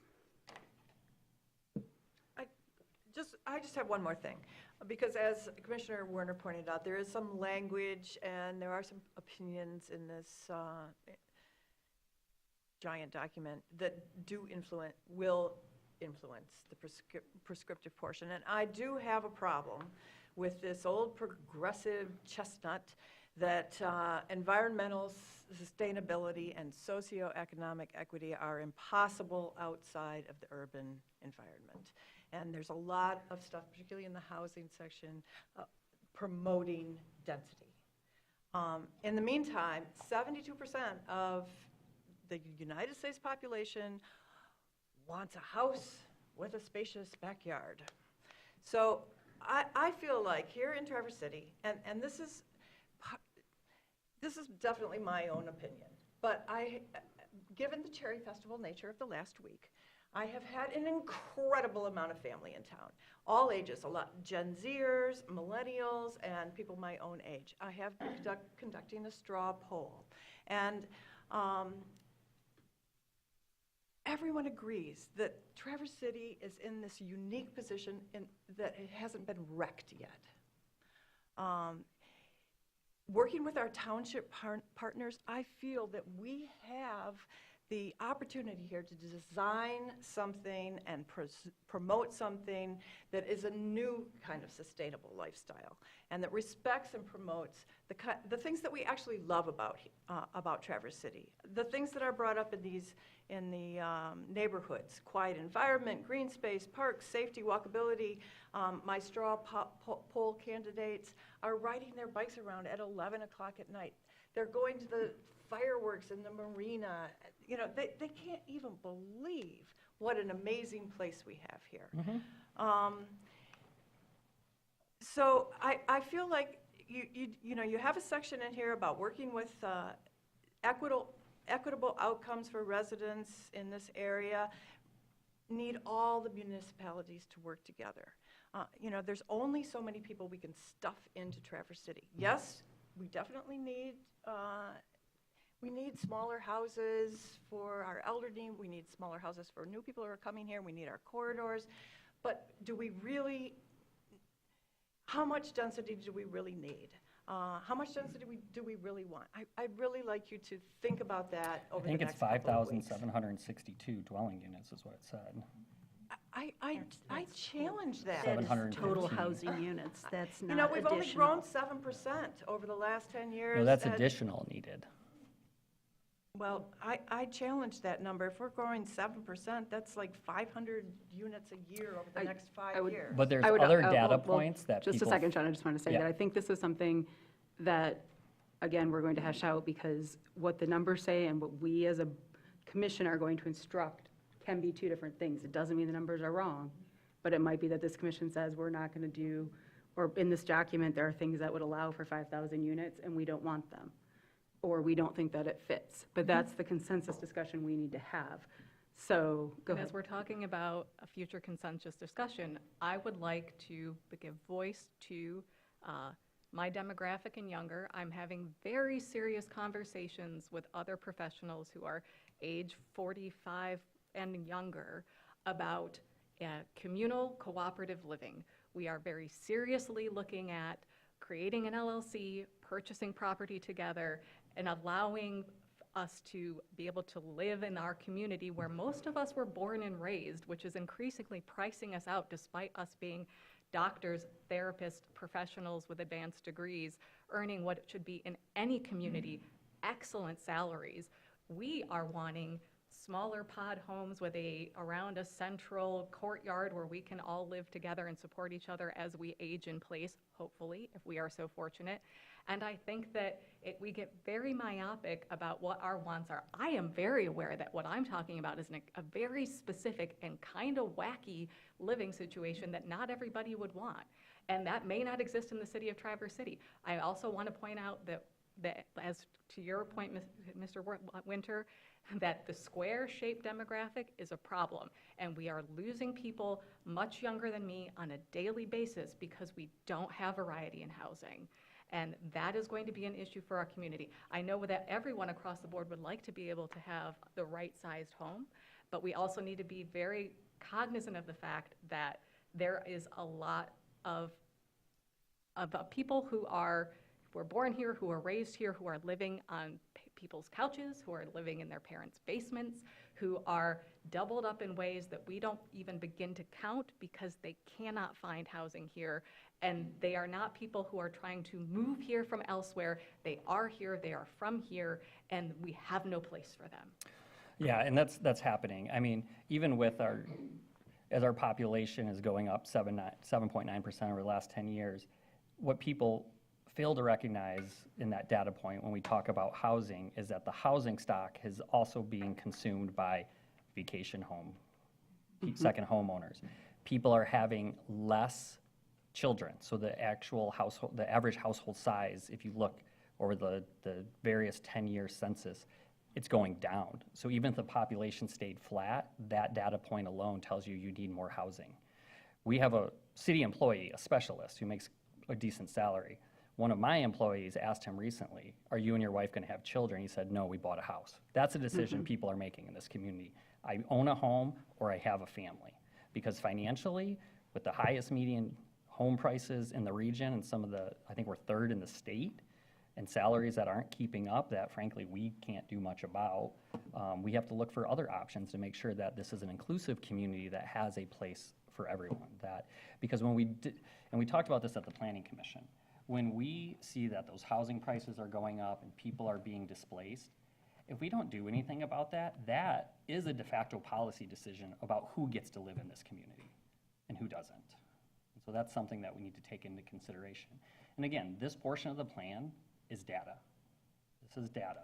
We don't always like the data, but it doesn't change anything. And then the action plan portion is where we have prescriptions on what we should do. But ultimately, those decisions are going to be up to you. So nothing's being decided at this point. Nothing's being enacted at this point. This is an ongoing effort that we'll all be involved in, hopefully for the next 5 years. Commissioner Warner? Yeah, just, it's pertinent. And this isn't meant as a gotcha moment, but because this 5715 is a hot topic right now, so I went into the document to look for it. It's on page 27 of the 502-page document. And it's from Housing North, and it estimates, this is a quote, estimates an additional 5715 housing units are needed through 2025 for Grand Traverse County. So this is the county number, so it just. I'll change that in our thing. That's a county number. But we do have it broken down by city too, correct? We still have Yeah. a significant, but it's not that number. Yeah. Thank you. Thank you for that, Commissioner Warner. Go ahead, Jackie. If I could just follow up on Commissioner Shaw's commentary, I think there's a really important portion of the text within the document we're reviewing tonight. It's on page 387, and it is, what would participants like to preserve in Traverse City neighborhoods overall? And these are the things that are listed. trees and tree-lined streets, walkability and bikeability, historic buildings, homes, and streets, quiet and peaceful neighborhoods, parks and green spaces, limiting short-term rentals like Airbnb, neighborhood schools, low housing density, pedestrian-friendly lighting, and access to water and beaches.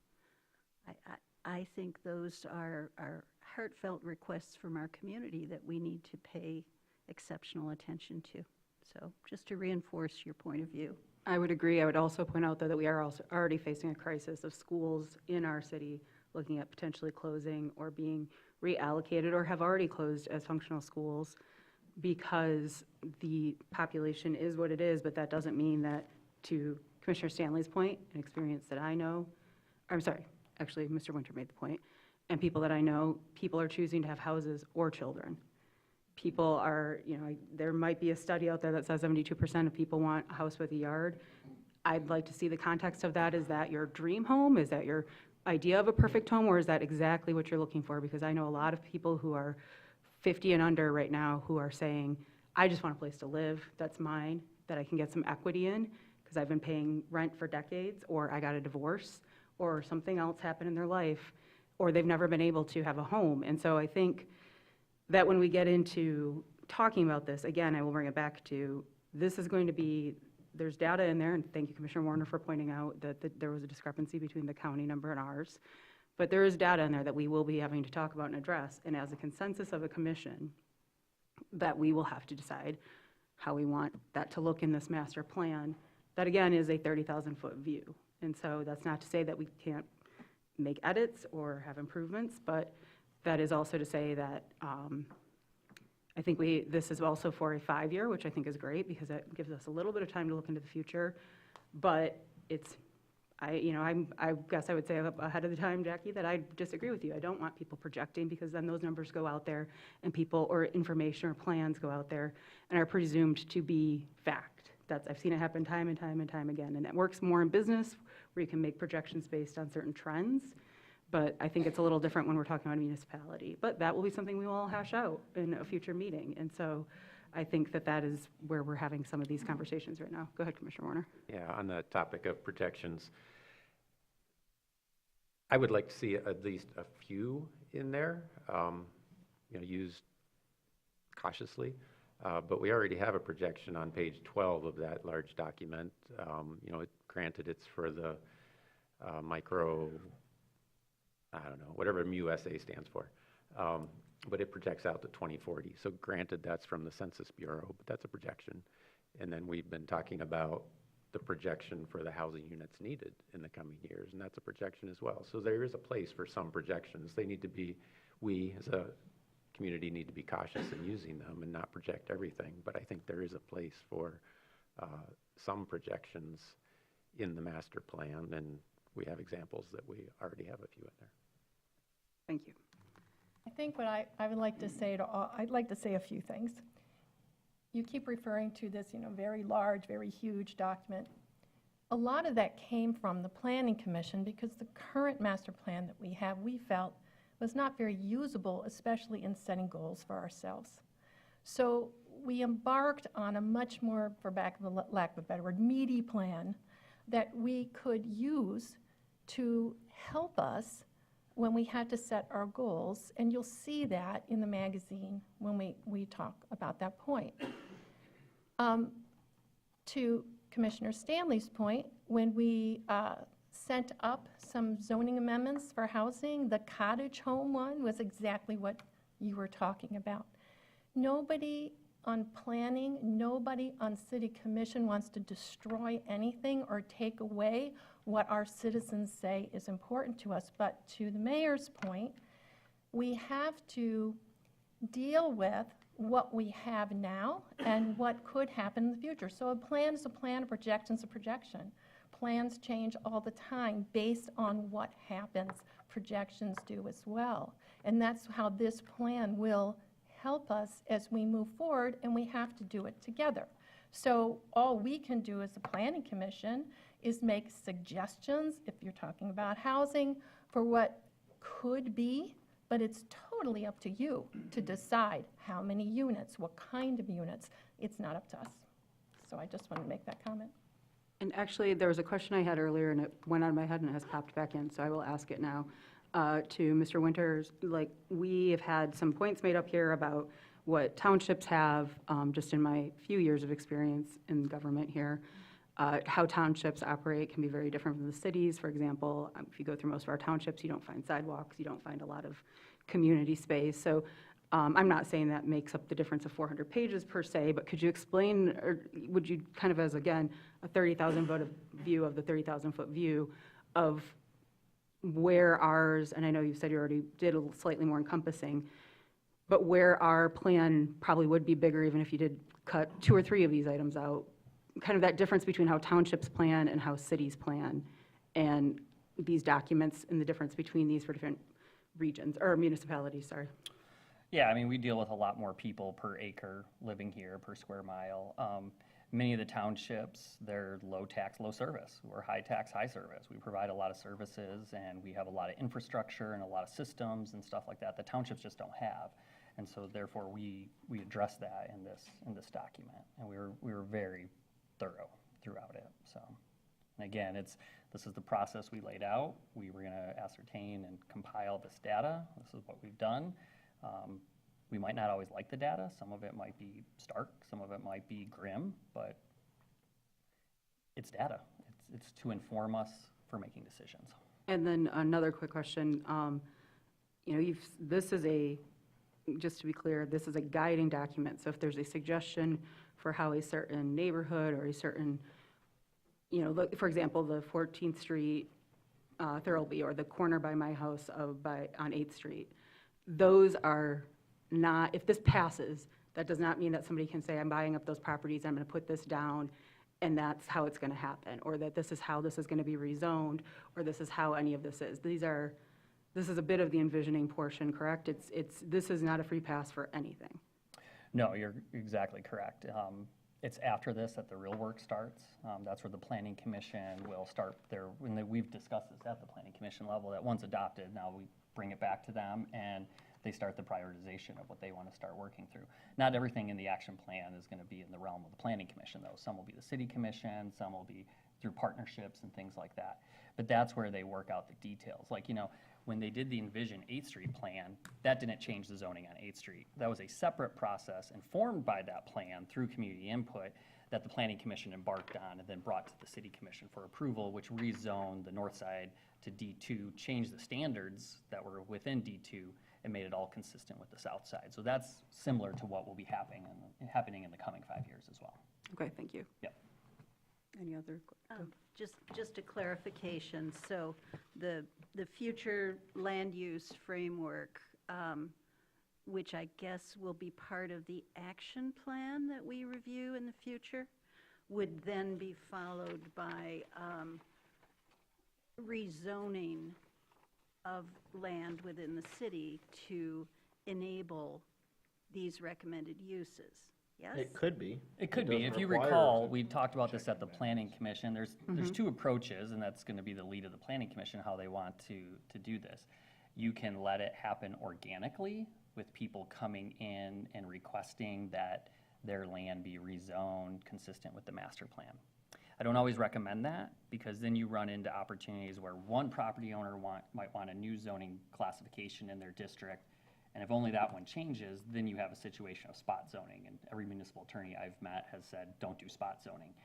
So if the plan is prescribing a desired outcome, what many communities do is they take a proactive approach and start doing the rezoning and creating the new standards so that the outcome that they want, that the plan prescribes, actually materializes. So you can either take a passive approach, like waiting for people to ask, or you can take a more hands-on approach and lead with what you want the outcome to be. So, and really quick, sorry, just because Mayor Pro Tem Wilson said, I believe at the same time as other conversations started, that this is a checks and balances, though. So if, let's say that did happen, the Planning Commission might then bring to the City Commission a suggested zoning change. It might not pass the Planning Commission at the end of the day, though, and it might not pass the City Commission at the end of the day. Absolutely, yep. So, you know, you guys are the final vote on all those decisions. They simply just make a recommendation So yeah, there's going to be a lot of those discussions happening in the future. Thank you. And I'm sorry, Jackie, did you want to? Oh, just that my impression in the Planning Commission conversations has been that there would be a more proactive approach to the rezoning. That's the impression I got based on the conversation, is they'd rather take a leading role in the outcome of development. Okay, and Commissioner Warner, you got to? Yeah, thanks. Yeah, back to my comments about the supplemental report and opinions, adjectives in there. I guess to me, I would rather see it being a more just technical document, but I'm not opposed to the adjectives and opinions being in the magazine portion if there's good reason to have, a positive take on the data, whatever it might be. I'm all for that. I just feel like the supplemental report is intended to be data that's put forward to the community. And then my other comment was back to Mayor Pro Tem's, some of his very earliest comments this evening about, will this be a plan that some people view as the be-all and end-all, and others will view as, well, that's a nice thing, it'll be on a shelf. And it will really be out of our control, and in the end, it will be both. There will be some people that point to it and say, this is what it should be, and it's gospel, and there'll be other people that say, nope, it's meaningless, it's on the shelf, and that's out of our hands. But where I'm going with this is anything that could be provided for the public's benefit that shows what the perceived intent was with the 2009 master plan, what the intent is with this map, like what's new, what's changed, how is this one different than the last one? Maybe it's a summary, just one-page summary that kind of pulls together some of the key aspects of what's new about this master plan compared to the last one. It's a completely different structure, so maybe it's not even possible. But to the extent it is possible, I think it would be helpful for the community to know, like, is this just status quo? Is it really just a rewrite of the last one? Or are there genuinely new things in here? Are there genuinely things that have been taken out, et cetera? So anything along those lines, I think, could be helpful to the public who might, like, one page might be all they want to.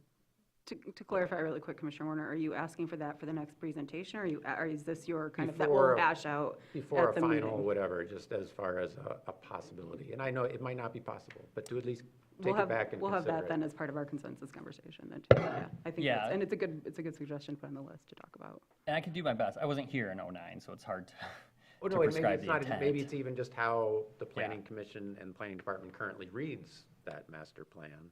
Yeah, And then and- how, what you hope to be different about this. Maybe that's just, what's your hope to be different about this one?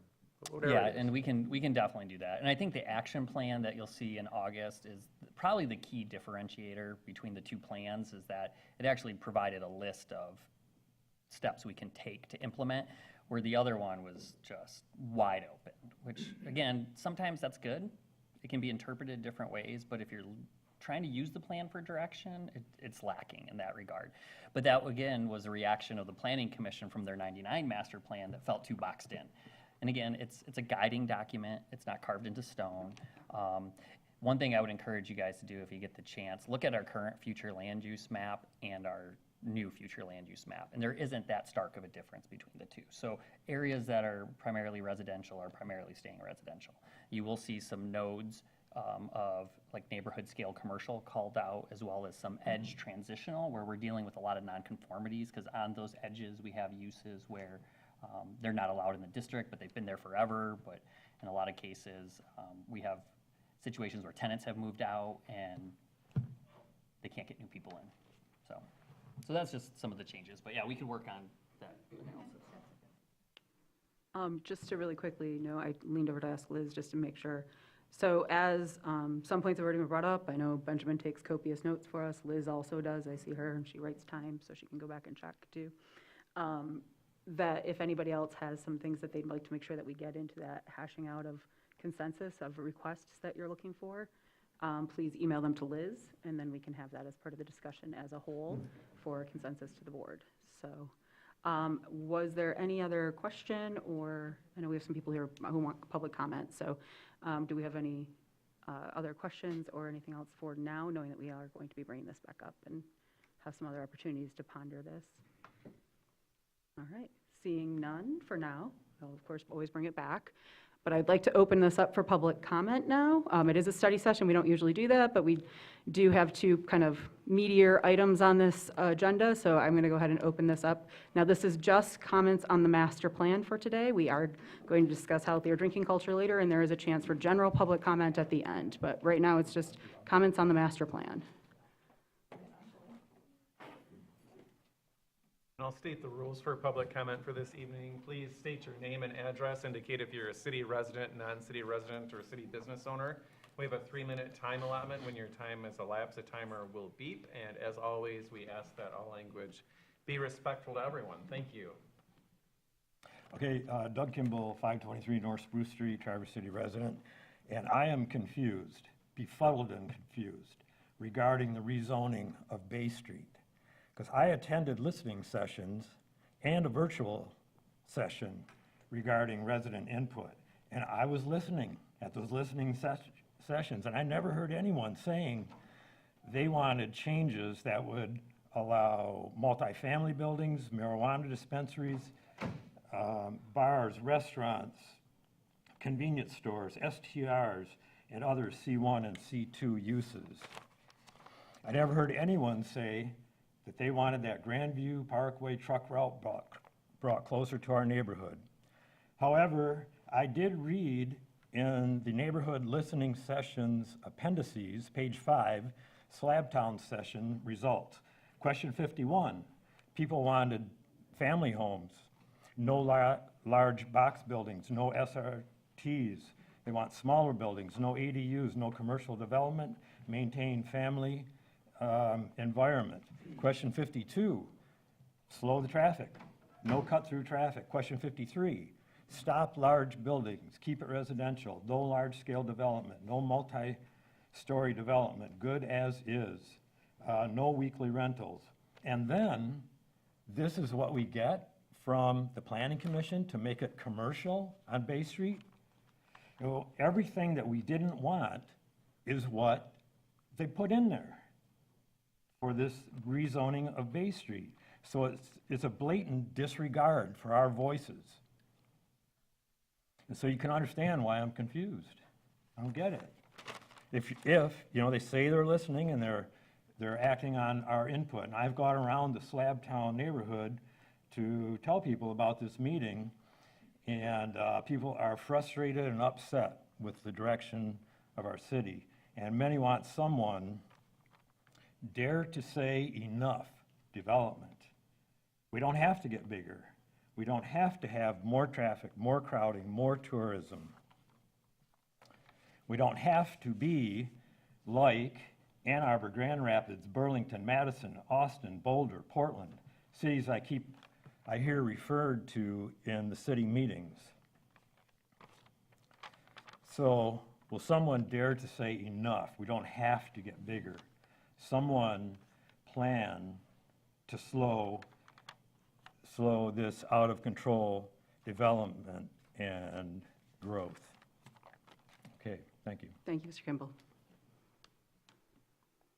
If others would like to speak, please approach, and you can even line up if there's a few of you.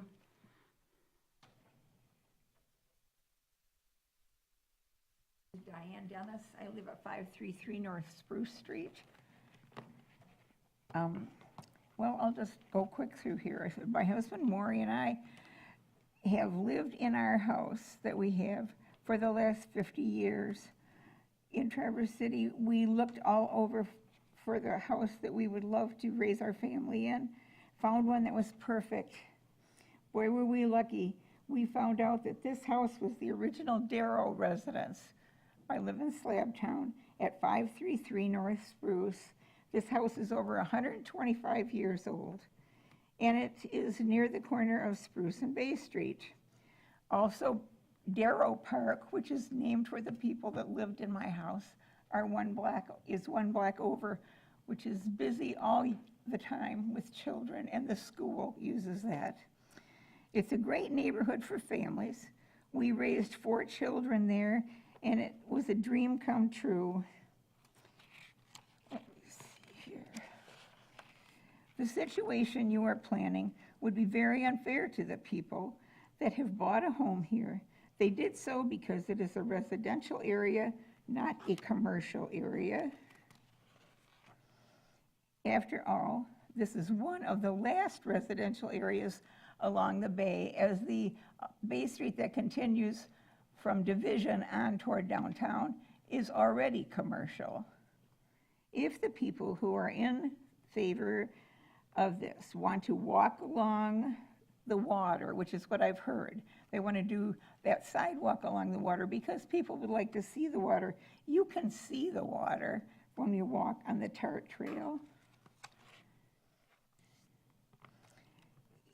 It is not overcrowded there, and the people I see using it, from sitting on my porch, seem to all have a good time. They're happy when they get off, they walk by our house, they tell us how they love the neighborhood, and they really enjoy being able to walk along where they feel safe, where the sidewalk is out there. Please consider the fact that we will be destroying one of the legendary neighborhoods in Traverse City. Why change it if it's not broken? Don't fix it. And this is Slabtown forever. That's what I think. Thank you. Thank you, Mrs. Dennis. Bill Manning, 905 Bay Street, Traverse City, city resident. Commissioner Shaw, I do agree with a lot of things that you said. The American dream is to own a house with a backyard, maybe the picket fence, and not have to live in a duplex that may be built on, you know, a townhouse or things like that. People want their space. But anyway, Doug Kimball, he has been a diligent voice in the neighborhood. There's been things that were, Doug is the only one coming to the meetings expressing concern and stuff like that, but he represents a lot of our neighborhood residents. And as far as the population pyramid, people used to have large families. Well, the baby boomers are still here, but you have the lesser children in a family to where that pyramid is not as pointed as what it was. So we're looking at a square block, equal percentages in then the different age groups. But somewhere buried in this master plan, there is something about changing the zoning on Bay Street, you know, and if we start putting mixed-use developments in there, we are going to just create more condos, I would suspect, but the people can't afford to live in Traverse City because they have not built equity. I wanted to live where I grew up, but I could not afford it. After I got out of college, I moved into a less desirable area. I built my equity, and I saved my money, I invested, and I went and bought something else. I built equity. The way you move into a place like Traverse City is you build equity. Affordable housing is, where have you ever seen affordable housing in a beautiful waterfront community? You don't see it in Chicago, you don't see it in New York, you don't see it in Naples, Florida. Any of the waterfront communities, you do not see affordable housing. Affordable housing is 10, 20, 30, 40 miles away. And then you commute in to the areas like Traverse City, if this is where your employment is. Traditionally, maybe we should be looking at ways of trying to attract manufacturing into Traverse City. Manufacturing has created the middle class. They have been the, you know, there is no separation in wealth or income levels. It's equal pay for equal work in the manufacturing sector. It seems like there's always the separation in wages and wealth between genders is always at the corporate level or something like that, but in the manufacturing world. Mr. Manning, your 3 minutes have Yep. elapsed. Thank you, Okay. Mr. Manning. Hey, I do have a document that I'd like to have either the engineers, planners, and, or anybody, just the thoughts and proposals about Bay Street. Okay. Thank you, sir. You can see over the top of me. I'm Debbie Reggiani, I'm Slabtown resident. I have been here in this home for 30 years. So after receiving a note on our door recently, I was startled to learn of significant changes to zoning that would affect my family's quality of living in Slabtown. Specifically, I'm talking about changes to Bay Street from R1B to R2, R3, C1, and C2. As a neighborhood, why haven't these recommendations been presented to us? And how did we get to this point without transparency? Not really understanding the process, I contacted a member of the Master Plan Leadership Team who has been a member since the beginning of June 2022. Their last meeting was in March of 2024, where they voted to send the master plan to the Planning Commission for review. At that time, the future corridor planning document with 28 revisions did not include the changes on Bay Street. This document was approximately, if I have it correctly, 400 pages, and it was my surprise today to learn that it's now close to 600 pages. That's a lot of changes. Why have the master plan team developed a product if additional zoning changes are slipped into the document without review? Is this team going to be a part of the open house on July 18th to talk about the revisions? It seems to me this is just a new Sean Winter master plan. And with the needing of housing, why would the Planning Committee advocate for C1 and C2 zoning resulting in Airbnbs, VRBOs, and other short-term housing? Thank you. Thank you.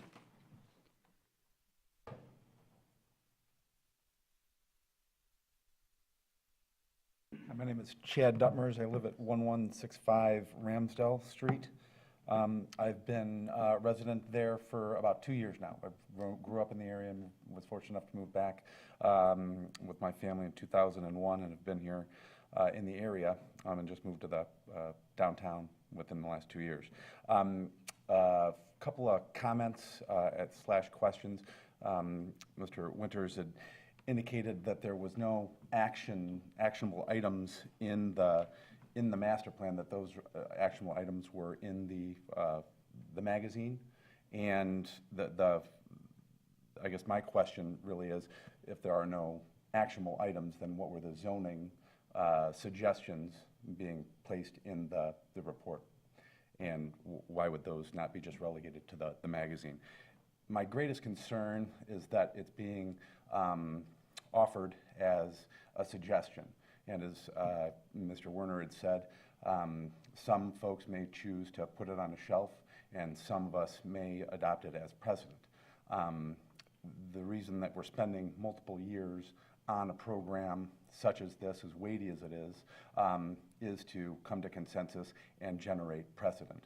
And so I'm a little bit concerned about the soft selling that's going on relative to the master plan itself. I'm also concerned that with a draft, I'm assuming that this is a draft presentation, and that they're asking for consensus at the city commission level for a draft document. And I don't know how regular that is. I'm not a regular attendee of the meetings, but that seems to me to be fairly extreme for a draft document, that all edits to the document need to come through in a consensus form from the commission. And I guess there's a little doubt in my mind that if a master plan were to be adopted by the city, that wouldn't be then approached or shown as or reflected as precedent by those that would be developers or parts of the planning commission. So my concern is very similar to those that had just spoken before me, and that the character of the Bay Street corridor would be altered in a derogatory manner if we were to allow for commercial zoning along that stretch. And I also would, I understand that the pictures the drawings of the different areas that were included in the report were just meant to be as examples or exemplary of what could happen.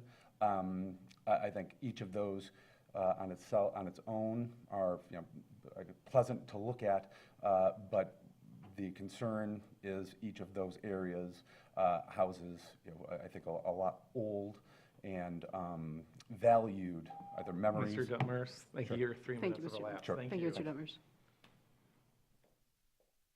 Any other public comment on this item? Mr. Winter, we can have you address things at the end. Okay. Any other public comment at this time?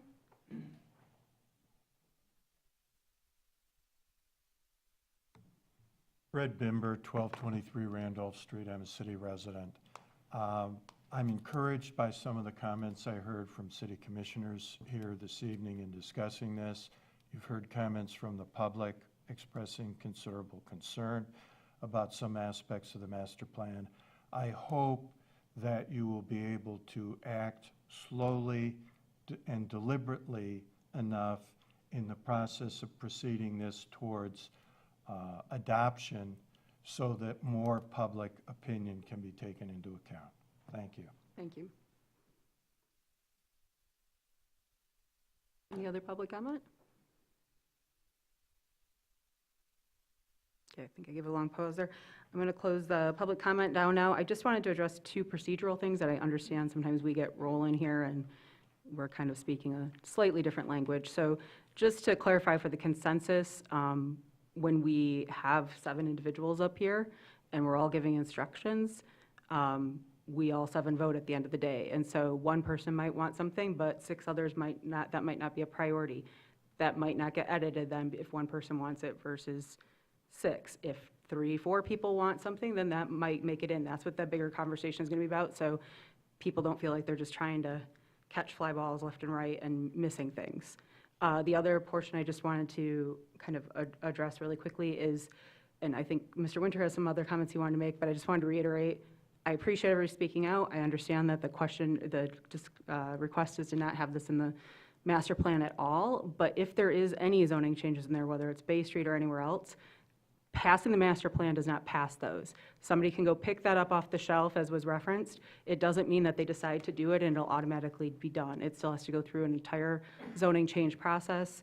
That does not, none of the processes that go for any of these proposed visions or plans or properties mentioned, or sorry, districts mentioned, are automatic. It's just a guidebook. If anything specific wants to be or will be done, it will be going through the regular process. This is not a fast track to anything. It's just a guidebook that'll go out there. So I just wanted to clarify those procedural aspects. We can get into the nitty gritty of what people want or don't want into it. That's okay. But no matter what's in there, nothing will be an automatic rubber stamp if it's a zoning change or anything like that. So I know Mr. Winter wanted to come up and address some things too. Yeah, I just wanted to, again, reiterate the structure of the master plan. There's 3 components to it. What we've covered tonight, which is the compendium, it's just information. You know, there are some soft recommendations in there, but those are just best practices from our consultants and our staff and things like that. Then we have the mobility action plan, which focuses much more deeply on non-motorized transportation. And then there's the action plan. That's actually what's telling you what to do. We're not even covering that till August. So that's where we'll have conversations about rezoning. I do want to talk about Bay Street because you guys have received a lot of emails. That started with a former city employee contacting me Saturday morning, and then suddenly all the neighbors around saying the same information. By no uncertain means is anyone talking about turning Bay Street into like a 14th Street or Garfield. The problem that we're running into right now is most of those businesses along there, and there are only 4 homes on Bay Street between Division and M72. There's 2 churches, 2 parks, a mixed-use office building, 4 businesses, and then 4 vacant lots at Ramsdale where they divided the front. Those businesses are all non-conforming. So like when the former dental office at Spruce and Bay closed and someone bought it, there's 2 apartments in there. They're not a dentist. They want to turn the dentist portion into a apartment, again, to meet the city's goal of providing more housing, not expanding the structure by any means, but the zoning doesn't allow that, so they have to get a variance. So variances are not the way to do land development. If you have an area that has kind of stalled because your zoning standards are not allowing it to actually function, then that's where you should look at changing your zoning. And no one in the planning commissioner staff is talking about short-term rentals, marijuana, 5-story buildings. The conversations so far have been around commercial amenities that can serve the direct neighborhood. There's even been conversations about not providing off-street parking or prohibiting it so that it really truly serves the neighborhood and not a regional draw, so that you can pull up and go to a coffee shop or a bakery or a dry cleaner or even a medical office. As we found earlier, we have a lack of medical facilities outside of 2 concentrated areas in the city. So it is incorrect to say that this will be suddenly C2. All right. If you read further into that supplemental portion, it talks about C1, office services, across the nation, archaic district, because office use has crumbled completely. And communities like our downtown are suffering from that. And when you limit a use to just office, which is what you have on the other side of the division, the former vet office, that realtor's like, we can't get anyone to move in here because, I mean, we have 100,000 square feet of vacant office space. If you can't allow any sort of retail, and that's something we actually did hear from the public throughout our neighborhood listening sessions, is yeah, it'd be nice to be able to walk up to a coffee shop with my neighbor and hang out. Those are the type of scale of changes, the details of which have not been vetted out. That's that next process that you mentioned, Amy, or Mayor, sorry, where the Planning Commission will go through it. It'll come to the City Commission for approval. So I would recommend anyone who wants to stay in tune to this, please sign up for the Planning Commission agendas. Then you will receive it on Thursdays when they're published in your email. You can look at it, see if there's anything pertinent that you're interested in, and come be part of the conversation. We want as many people as possible to sign up and get that information so that they can be informed. So again, this is not something that was snuck in. You can go back. All these meetings and all the documents are on iCompass through the city's website. You can see the maps and all the months that they were there. This was not a last-minute thing. And I want to address that because I know you've received a lot of emails. These things, this misinformation tends to flare up, and so we just want to try to put that to rest. If I may. Yeah. So I believe I'm still the only Slabtown resident on the city commission at this time. And I actually back up to one of the non-conforming commercial properties in our neighborhood. I would say that I feel for the realtor who's trying to rent out the former veterinary office. Bay Street east of Division is very different than Bay Street west of Division. And you know, we do have access to those neighborhood amenities. We do have a walkable coffee shop at Aromas. We do have a walkable grocery store, Tom's West Bay, or walk down to Burritt's if you are looking for, you know, your fresh seafood. We have the amenities for Slabtown neighborhood that Slabtown neighborhood wants and needs already without rezoning that stretch of Bay Street. And I want to really underscore my neighbors' concerns about what the future of that part of our community might look like, given how busy Darrow Park is, given the two churches, the school, how much pedestrian traffic there is. And I understand that an additional activity can be held up as a traffic calming device. However, I will also tell you that people try to race the cars on the Parkway going down Bay Street. There is already traffic that is entirely too fast going down Bay Street, going down Monroe, going less so on Elmwood since that elbow was turned into more of a right angle. But I really want to convey the concern of the Slabtown residents who, we do have the amenities that you're talking about, and I understand the problems around non-conforming use. But if we're talking about 4 properties that are non-conforming, I would rather see those continue to be kind of a headache for the people involved than to be wholesale rezoning an entire part of a neighborhood. Yeah, and again, I think that's what I want to caution. Like, we're not at that point where we're talking about rezoning whole-scale apportioning. That is 100% not on the table right now. So the rezoning has to go through the Planning Commission and you. They may decide that they don't want to change anything, you know, but if any change is to be made, it has to be consistent with the master plan. So that's why it's in there. You'll notice that brown transitional neighborhood exists throughout the city on the edges of neighborhoods. Depending where that is, that context will determine and inform the Planning Commission what might work best there. And of But course, you're saying that there would not be short-term rentals by right in that district? I can ask these 2 planning commissioners if they think the Planning Commission supports any additional short-term rentals in the city, and I am pretty strong that, I mean, they formed a committee and picked it as one of their goals this year to further reduce short-term rentals in the city, so I don't see them backing that by any means. But like, for instance, on the east side of Division, right, that's also one of those brown strips. As a staff person, I would not recommend any commercial there. One, you're probably never going to get a curb cut from MDOT, and that's going to drive all the commercial traffic through the residential alleys. What that transitional might be, and that's why it lists a bunch of zoning districts, is maybe along Division, that's a better place for duplexes or triplexes and stuff. And those are the future conversations that are going to occur. Again, kind of sets the table a little bit, but now we got to do the work to figure out what the right fit is in each location. And to Tim's point earlier, nothing might happen along there. That might be something that the planning commission decides, you know what, we're fine the way it is, we don't want to address it now. It could be that they want to recommend a change, and you guys feel otherwise. There's plenty of layers of review and discussion that need to occur before any change happens from that. So, just wanted to address that because, again, I'm getting the emails too that we're going to suddenly allow marijuana shops on Bay Street, and that's not been the issue or the conversations at any level so far. So, thank you. Mitch? Yes, I'll speak as a member of the master plan leadership team and somebody that, okay, we're just talking about the overall schedule. We'll be getting into the details later on when we do discuss the action plan next month. But as a member of the leadership team, I did push for the transitional district to be used,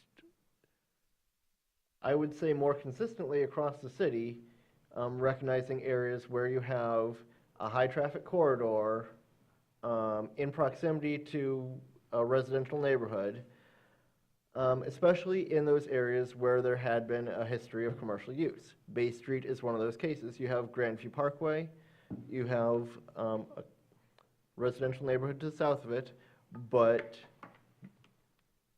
for over 100 years, Bay Street has been primarily a commercial corridor, dating 50 years before Grandview Parkway ever existed.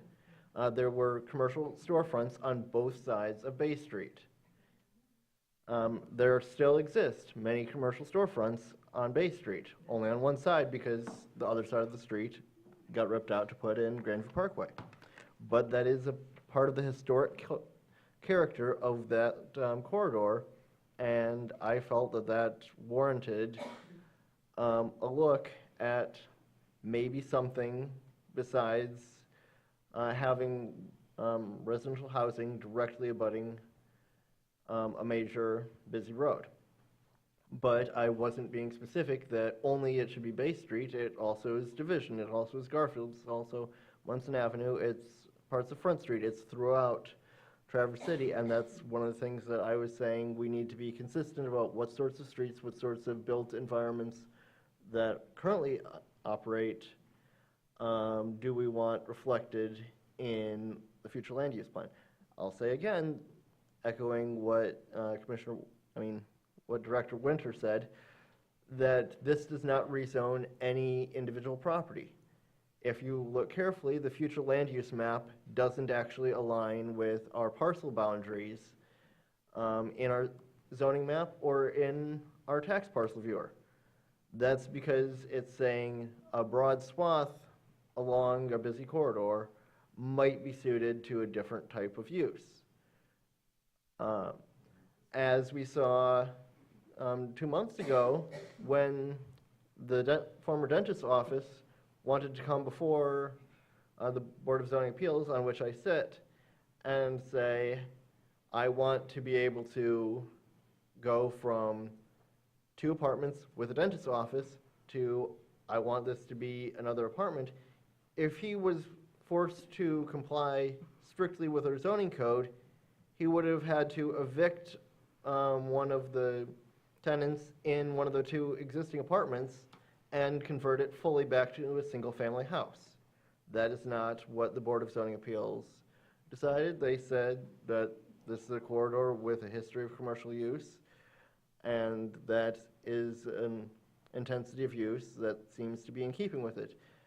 A brown strip along Bay Street in our master plan would be something that would support that.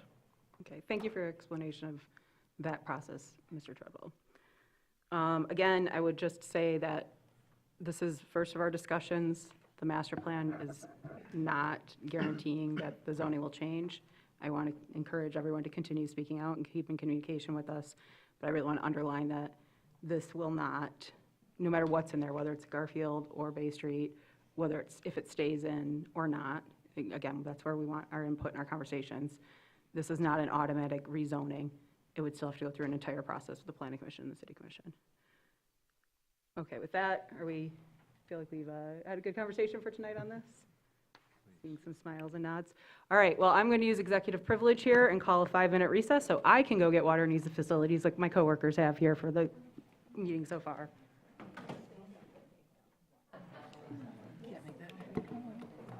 Are you talking on this? Oh, with Benjamin?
Mitch,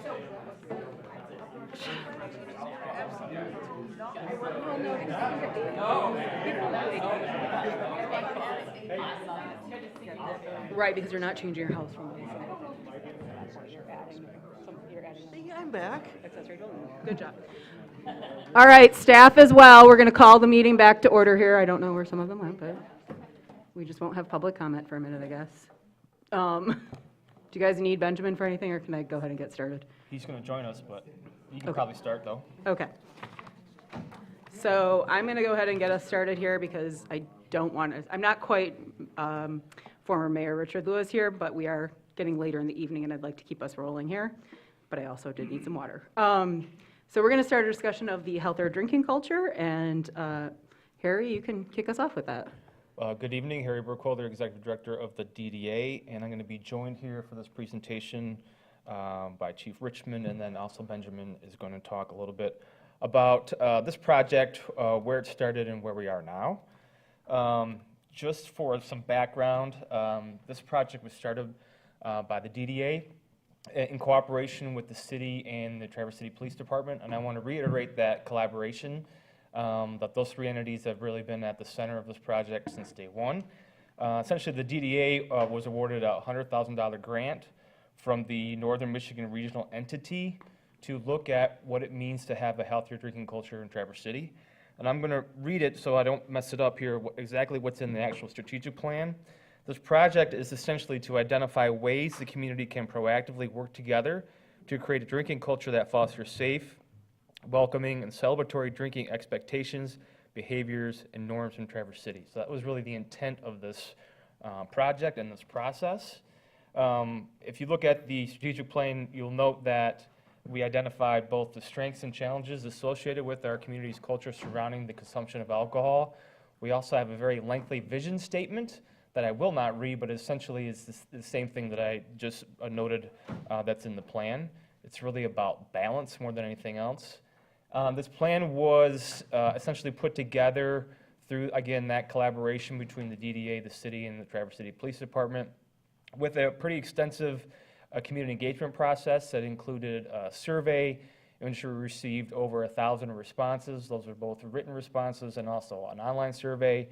We had several one-on-one conversations, and then also several listening sessions, not only with residents of the community, but also business owners and people kind of in the downtown area. As I mentioned, the plan itself identifies a series of strengths and challenges associated with our drinking culture in Traverse City. It identifies a vision and some themes about how we might want to address that. And then the back of the plan is really an action plan that identifies both immediate, short-term, and long-term action steps for, again, the city, the DDA, and the Traverse City Police Department to move forward. And you'll see those are organized by kind of lead agent and then supporting agent if you go through that document. So all three of our entities have been working at implementing some of those action steps, and I'm going to go through a couple of those. Essentially, the DDA, in the effort to hire a full-time downtown police officer, stemmed from the conversations that came out of this planning process, and we have since done that for the last couple of years. We've worked with city engineering to identify opportunities to enhance lighting in certain areas of downtown, especially in our alleys, to create a more safe environment. We are continuing to cooperate with the Traverse City Police Department about the installation of video cameras in public spaces throughout the downtown. That's something that the DDA has talked about the last 2 years. It's actually still in our 24-25 budget, but that's something we're going to continue to talk about, again, in collaboration with the police department. The DDA also spearheaded essentially an app that are used by downtown merchants to allow for instant communication to identify problems or issues that might come up in the downtown, both from kind of an alcohol consumption standpoint, but also just from kind of a petty theft standpoint within the downtown area. We've seen more and more merchants be added to that app list every year, and we've done some great communication about, instant communication about identifying those problems. We've facilitated discussions with several businesses about how to implement best practices, and I think those conversations have really sparked discussion between those business owners and property owners about how they're addressing alcohol consumption on their site. And several of those businesses have actually taken measures to reduce the consumption of alcohol at certain times, or the way it's facilitated on a nightly basis through their establishments. I'll let the chief and Benjamin talk a little bit more about requiring the music to end at 8 p.m. for the pedicab licenses. But I know that was a big topic of conversation throughout this process and continues to be a topic of conversation. And then also working with law enforcement training for conflict de-escalation. That's a training that happens on a regular basis. And Chief, I don't know if you want to add any detail to that. If you want to speak to that. Yeah. Per policy, all Traverse City police officers are trained annually in de-escalation. And inherent when we deal with the public or the patrons, bar owners, staff, things of that nature, that training can be passed on to them and how to deal effectively with patrons that may be intoxicated or maybe just upset or having issues downtown. So that's where that stems from there.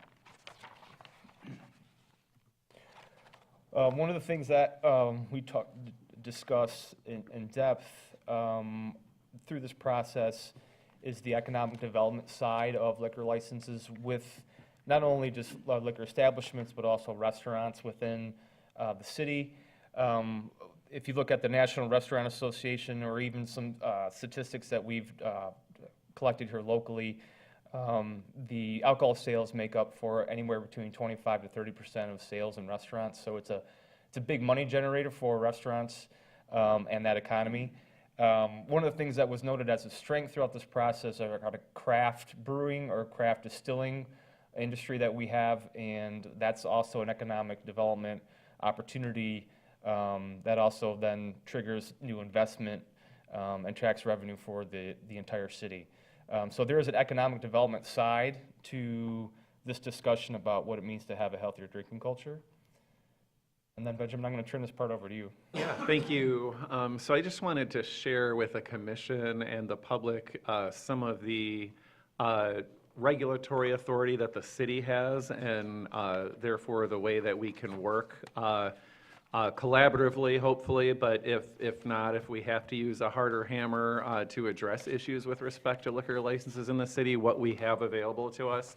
The strongest recourse, if you will, if there is an issue, is that the city commission always has the authority to take action to request that the Liquor Control Commission not renew a liquor license, suspend a liquor license, or revoke it altogether. Those would be very harsh and extreme actions to take. And so what we have here in Traverse City, because every liquor license that's issued by the state of Michigan has a condition that they have to comply with all local laws. And so we have a registration requirement, which is a second tier that's really meant to be business friendly and also community friendly in terms of the fact that every liquor license holder has to have a registration, and that registration has to be held by them and be current and valid in order for them to operate their liquor license. And so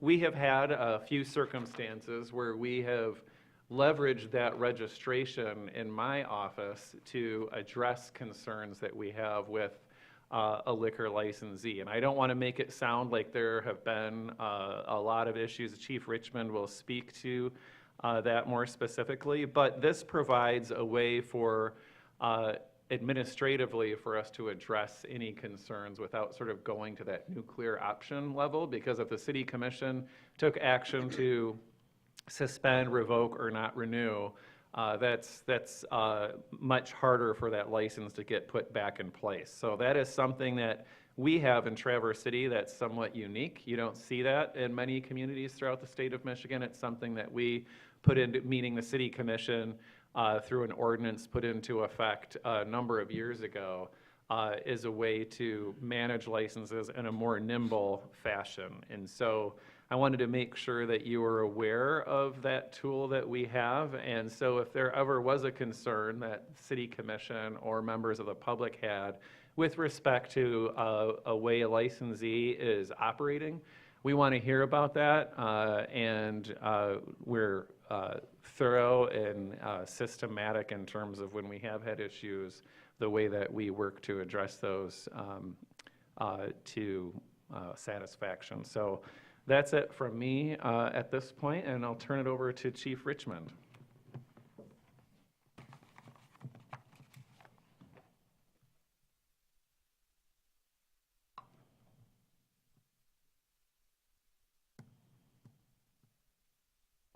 Going the wrong way here. So basically, I'm just going to talk briefly about the 100 block of South Union Street. So back in 2016, I attended a 10-week staff and command class that all of our command officers go through. And part of that class, my project was a strategic plan dealing with the 100 block of South Union. So since I've been here since 2004, it's kind of been known that the 100 block of South Union is the happening place, the out-of-control bar scene. And as an officer working midnights during those times, yeah, we spent a lot of time down there. There were large crowds, the bars were packed. But since that time, we have seen a decrease in those numbers. I'm not saying it's because of necessarily the healthier drinking culture. I think COVID had a lot to do with that. Sitting in some of these listening sessions for the healthier drinking culture, I think some of the bar owners learned how to change their way of business, not necessarily packing the bar to the gills. If I can just fill the seats that I have available and keep them occupied, I can make just as much money instead of having 4, 5, 6 people deep at the bar trying to serve them as many drinks as I can. And that inherently is going to change the culture of our drinking culture. Talking to the current night shift sergeants right now, the 100 block at South Union Street is not what it was in the past. A lot of those bars, you know, when I talk about the 100s, the bars that got all the notoriety were the Union Street station, bootleggers, and Dillingers. And right now, we don't see the crowds that we used to. A lot of times, bootleggers and Dillingers, I've been told, close down early now instead of staying open until 2 o'clock when they used to do that. So the calls for service, we used to be in 180 just between those 3 bars a year, which, you know, to people that deal with that every single day, live in that area or have a bar or a business next to them, that seems like a lot. When we average 13,000, 14,000 calls a year, 180 calls, to me, not necessarily that much, okay? But since COVID, since the healthier drinking culture, we're down to 72, 60, 86 calls for service for the whole year on just those 3 bars. Our midnight sergeants, our road patrol, we're having other issues at different bars. There's more, I think, variety there. There's different clientele going to different bars. We seem to have some noise issues with different bars. We have competing bars at the corner of Cass and Front. That creates some calls for service. We've had some other noise. But as far as, you know, the big complaints, the big, you know, community talk about 100 South Union, that seems to be dissipating. Now, that doesn't say that we don't have calls for service there. We don't have assaults. We don't have fights. But they're far less than what they were in the past. You know, to help generate where we're going, some of our strategies for law enforcement is hotspot policing. It's basically clusters of crime or calls for service. I've been working with the GIS Administrator, Jerry Swanson, for the past year on making a crime mapping system utilizing his software. We were about to automate that right before we had the cyber attack. So currently that's down with a lot of other things. But I was able to pull a lot of data for that. We're going to have 5 years of service, calls for service within that, and then that's going to be automated. We hope to add cases and also arrest data within that, and then hopefully we'll have an internal view of that, and then we're going to have that open to the public as well so they can go on the website and interact with that as they choose. But we got to work out some of those details because right now all those calls for service land specific on an address, and we don't want that open to the public. So if we can generalize that in the 500 block or the 100 block, that way the public can go on there and look for themselves on that. Additionally, during the summer months and some of our events, we deploy additional resources down there. We have downtown motors, usually on Friday and Saturday nights, or downtown foot beats. We're re-implementing our bike unit, so we're going to try to have some bike officers down there on Friday and Saturday nights when the busy times are. If there's an event on a Wednesday, we'll put extra bodies down there on Wednesday. You know, through Cherry Fest, when we have that much more people, usually when the beer tent and all the festivities close on the open space, you know, it used to be everybody walked right down to the 100 South. Well, so do our resources. Where our resources are going to be deployed where we see that those issues or those high volume calls for service. And then we talked about the de-escalation. Per our policy, we have annual training on de-escalation. And when we go down and interact with those bar owners, we can instill some of that knowledge and experience and training on them as well on how to deal more effectively with some of those patrons.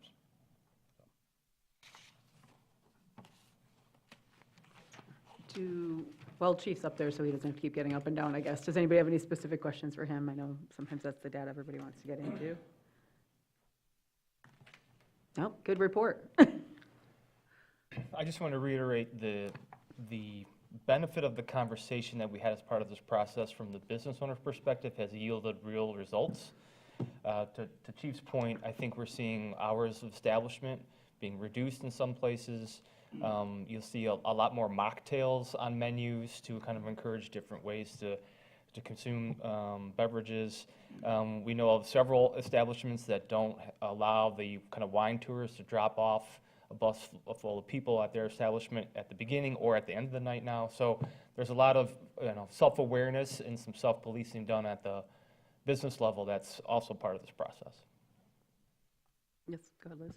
You know, this is just my observation, and I've never seen anything quite like this, but when you go into the local restaurants and also the off-premise sites, I've never seen more selection of non-alcoholic beverages displayed more prominently even at your local liquor store, but at Burritt's and Folgarelli. Sometimes I went into Nobo Market the other day, and I wasn't sure what I was buying. There's wine, and then they have these non-alcoholic spirits.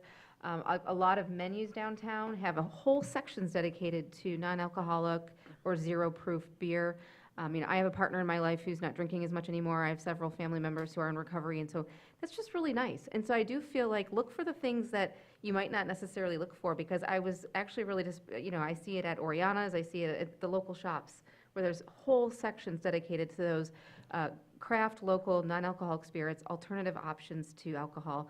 And that, as we were having this conversation, I started to just choose to be more aware as I went to restaurants and to grocery stores to look for those things. And they're not hiding. They're right there with everything else that they're selling. So I think that's, I haven't seen that in other communities quite so like prominently. So I'm just going to say too, as part of commission leadership in the past, I can tell you that then Mayor Richard Lewis and I sat down with Benjamin and city manager at the time, even to have this update scheduled out. I believe that was in February of '23. We went through some leadership changes there, so I know that this has been long requested, and the idea has kind of been that we haven't done anything, and that this kind of was getting the can kicked down the road. This report is long overdue. I will admit that as somebody who's been a member of the leadership of this board for a while here, but it was not due to lack of interest or nothing going on with it. I think we often hear that something sits on the shelf, but it's really that, you know, we see staff, I hope everybody knows that staff is more busy than a few hours in the evenings, a couple days a week when we see them. I know our board knows this, but to the public, that they are often working on a lot of plans and not everything has to come for city commission approval. So I had known that a lot of this was going on in the background, but again, on us that it's taken a little over a year now, year and a half from when it was originally slated, just due to leadership changes and other issues that have come up. So I'm glad we finally could have this conversation and open it up now with this current commission. Commissioner Stanley? Well, first of all, I just want to echo what our city manager noted, which is, and this is, I moved back to Traverse City in 2017.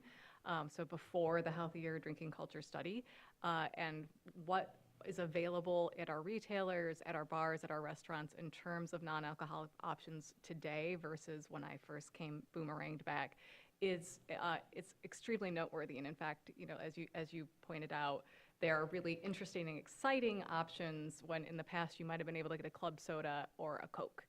So I do want to note that specifically, and that's being, that's kudos to the business community for offering those options. But I want to make sure that we are looking at, in the original report, there were immediate action steps. And so I want to, and correct me if I am missing any of the ones here that, I want to focus specifically on the ones that are identified as being, having the city commission at some level responsible for those. And that looks like it starts on page 11 of the original report, which is page 10 of in the agenda.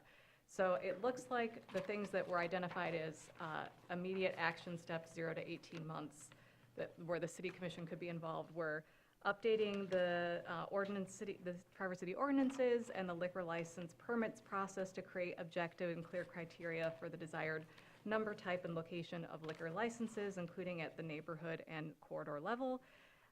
Then updating the Traverse City permit process to create more objective and clear criteria for the desired number, type, route, and operating hours for pedicab licenses.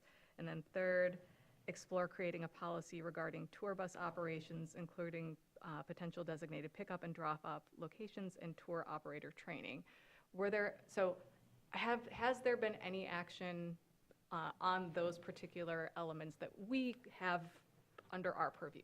I'm going to call out Lauren really quickly because I did talk to her specifically right after the Better Drinking Culture study came out and said, can we say no buses getting dropped off and et cetera, and there's some legalities that she covered with me. Yeah, we would have to explore that more closely, but we can certainly, I think, what we need to know from the city commission is, and probably we'd bring that back at another study session, is on those ordinance changes that what you're looking for.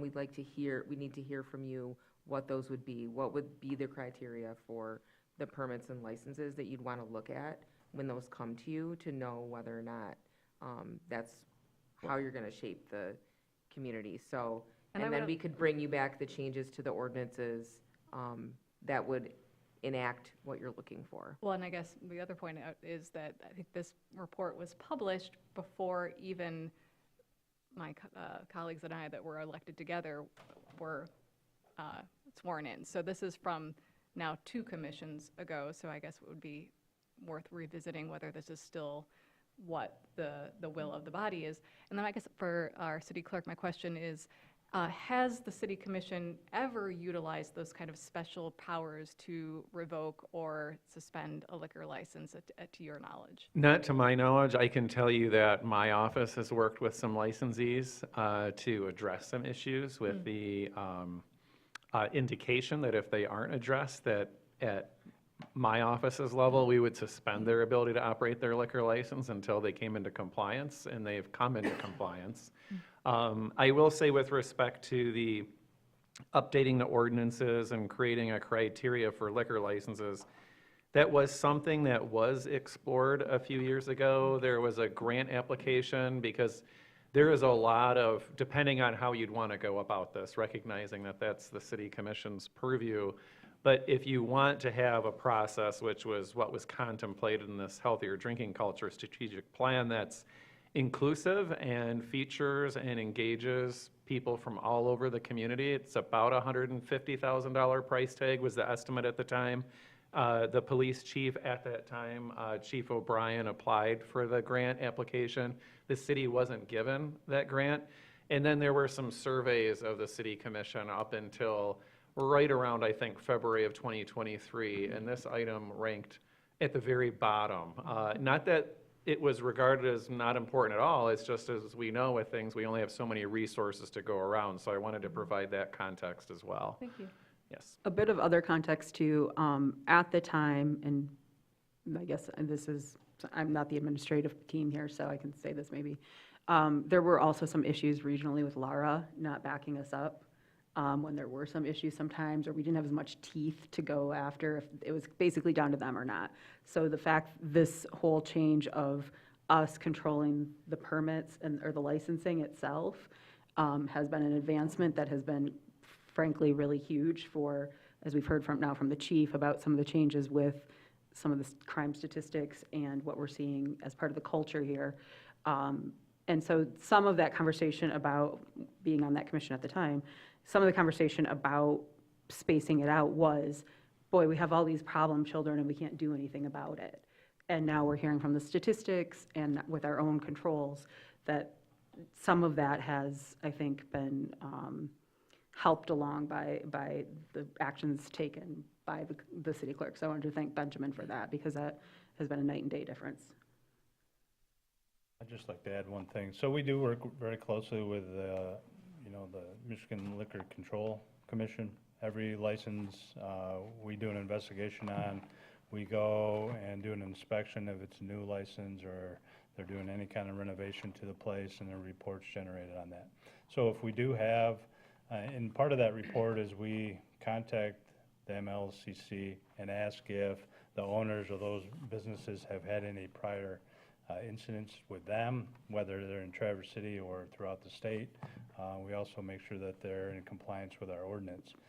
So we have done some investigative criminal stings with them, and I know if we don't shut them down, they have the authority to shut them down, and they have done that on a couple of instances, not necessarily in the downtown area, and they can do that for a variety of reasons. But anytime we cite anybody for an ordinance violation or a liquor control violation, we send that report to them as well. So we contact them on a regular basis. I think we've all given some context now, so any questions or things anybody wanted to bring up? But I do see Mitch has his hand up. Yeah. I see Jackie. Question for Chief Richmond, not saying you have this information off the top of your head, or even it's in some database somewhere. You did comment about the decrease in calls and incidents in the 100 block of Union. Can you speak to now versus, say, 10 years ago, any change in volume of calls in downtown area versus the rest of town for drunken disorderly conduct or other stuff related to? So as far as the downtown, no.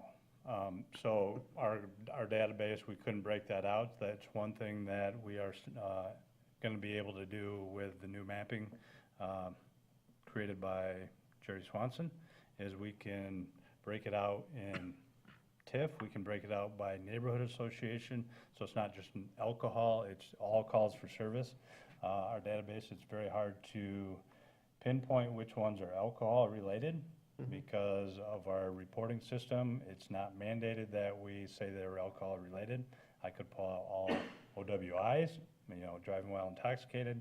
That would indicate that you're alcohol impaired, but to be able to say that we have this many calls for service that are alcohol related would not be a true statistic, and I wouldn't feel comfortable giving that to you, just because we don't have that. And you could check the box yes, and I could check it no, and it's not mandated. Yeah, and even a call at 10 p.m. on a Saturday in the 100 block of Union Street could be entirely alcohol non-related. Correct. You are 100% correct. Thank you. Jackie, you had put your hand up. Well, I was going to riff off of that question, because one of the really stunning statements to me in the original report had to do with virtually every call for service having at some level an element of alcohol connection. And I wondered whether you had any perspective on that today.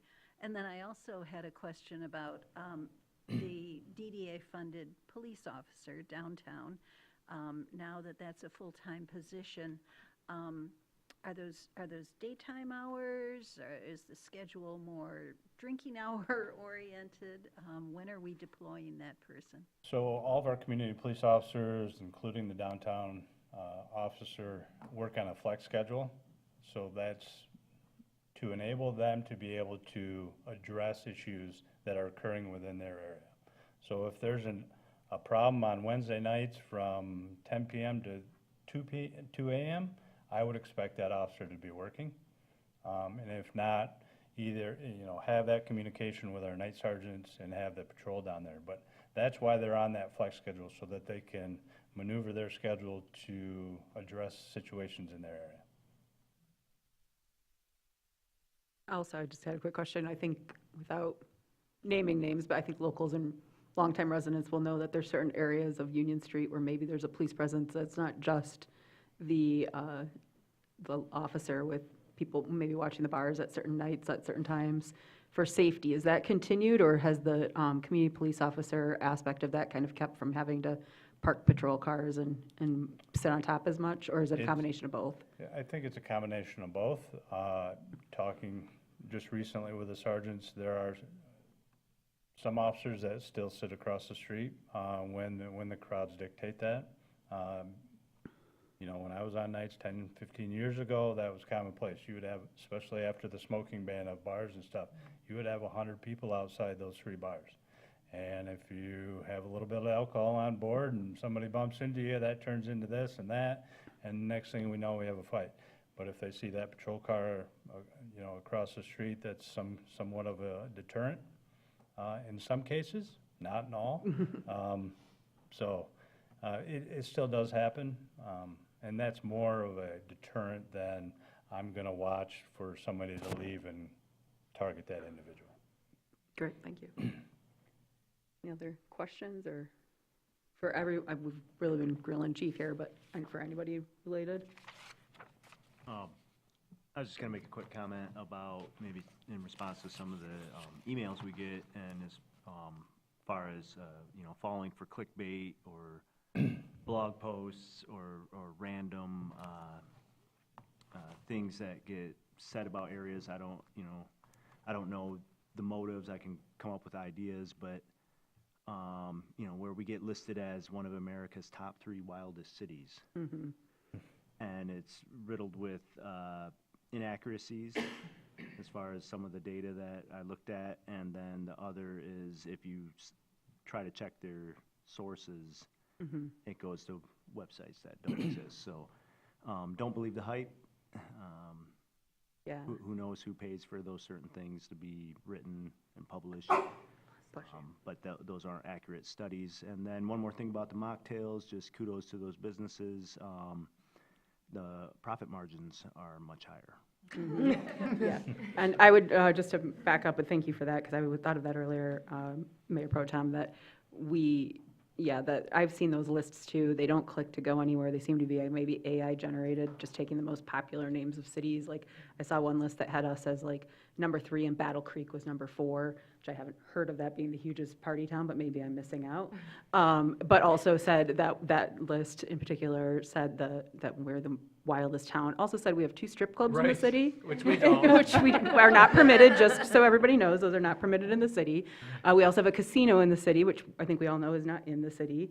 So I think that I would agree with what Marcus said, that it's not that we don't take it seriously, but I think also sometimes it's, as he said, don't always believe the hype, because it's just like everything, we need to do our due diligence and fact checking. I guess I have a related, but not specifically alcohol culture question.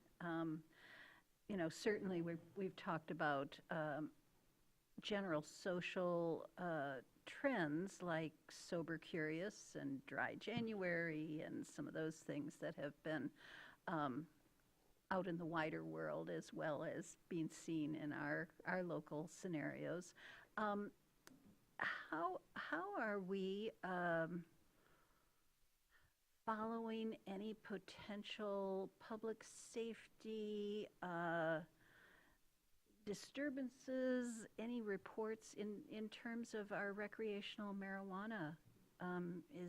If this plan, if the motivators for this plan seem to be shifting, is that part of how it's shifting, and what are we seeing? Is there anything we should know?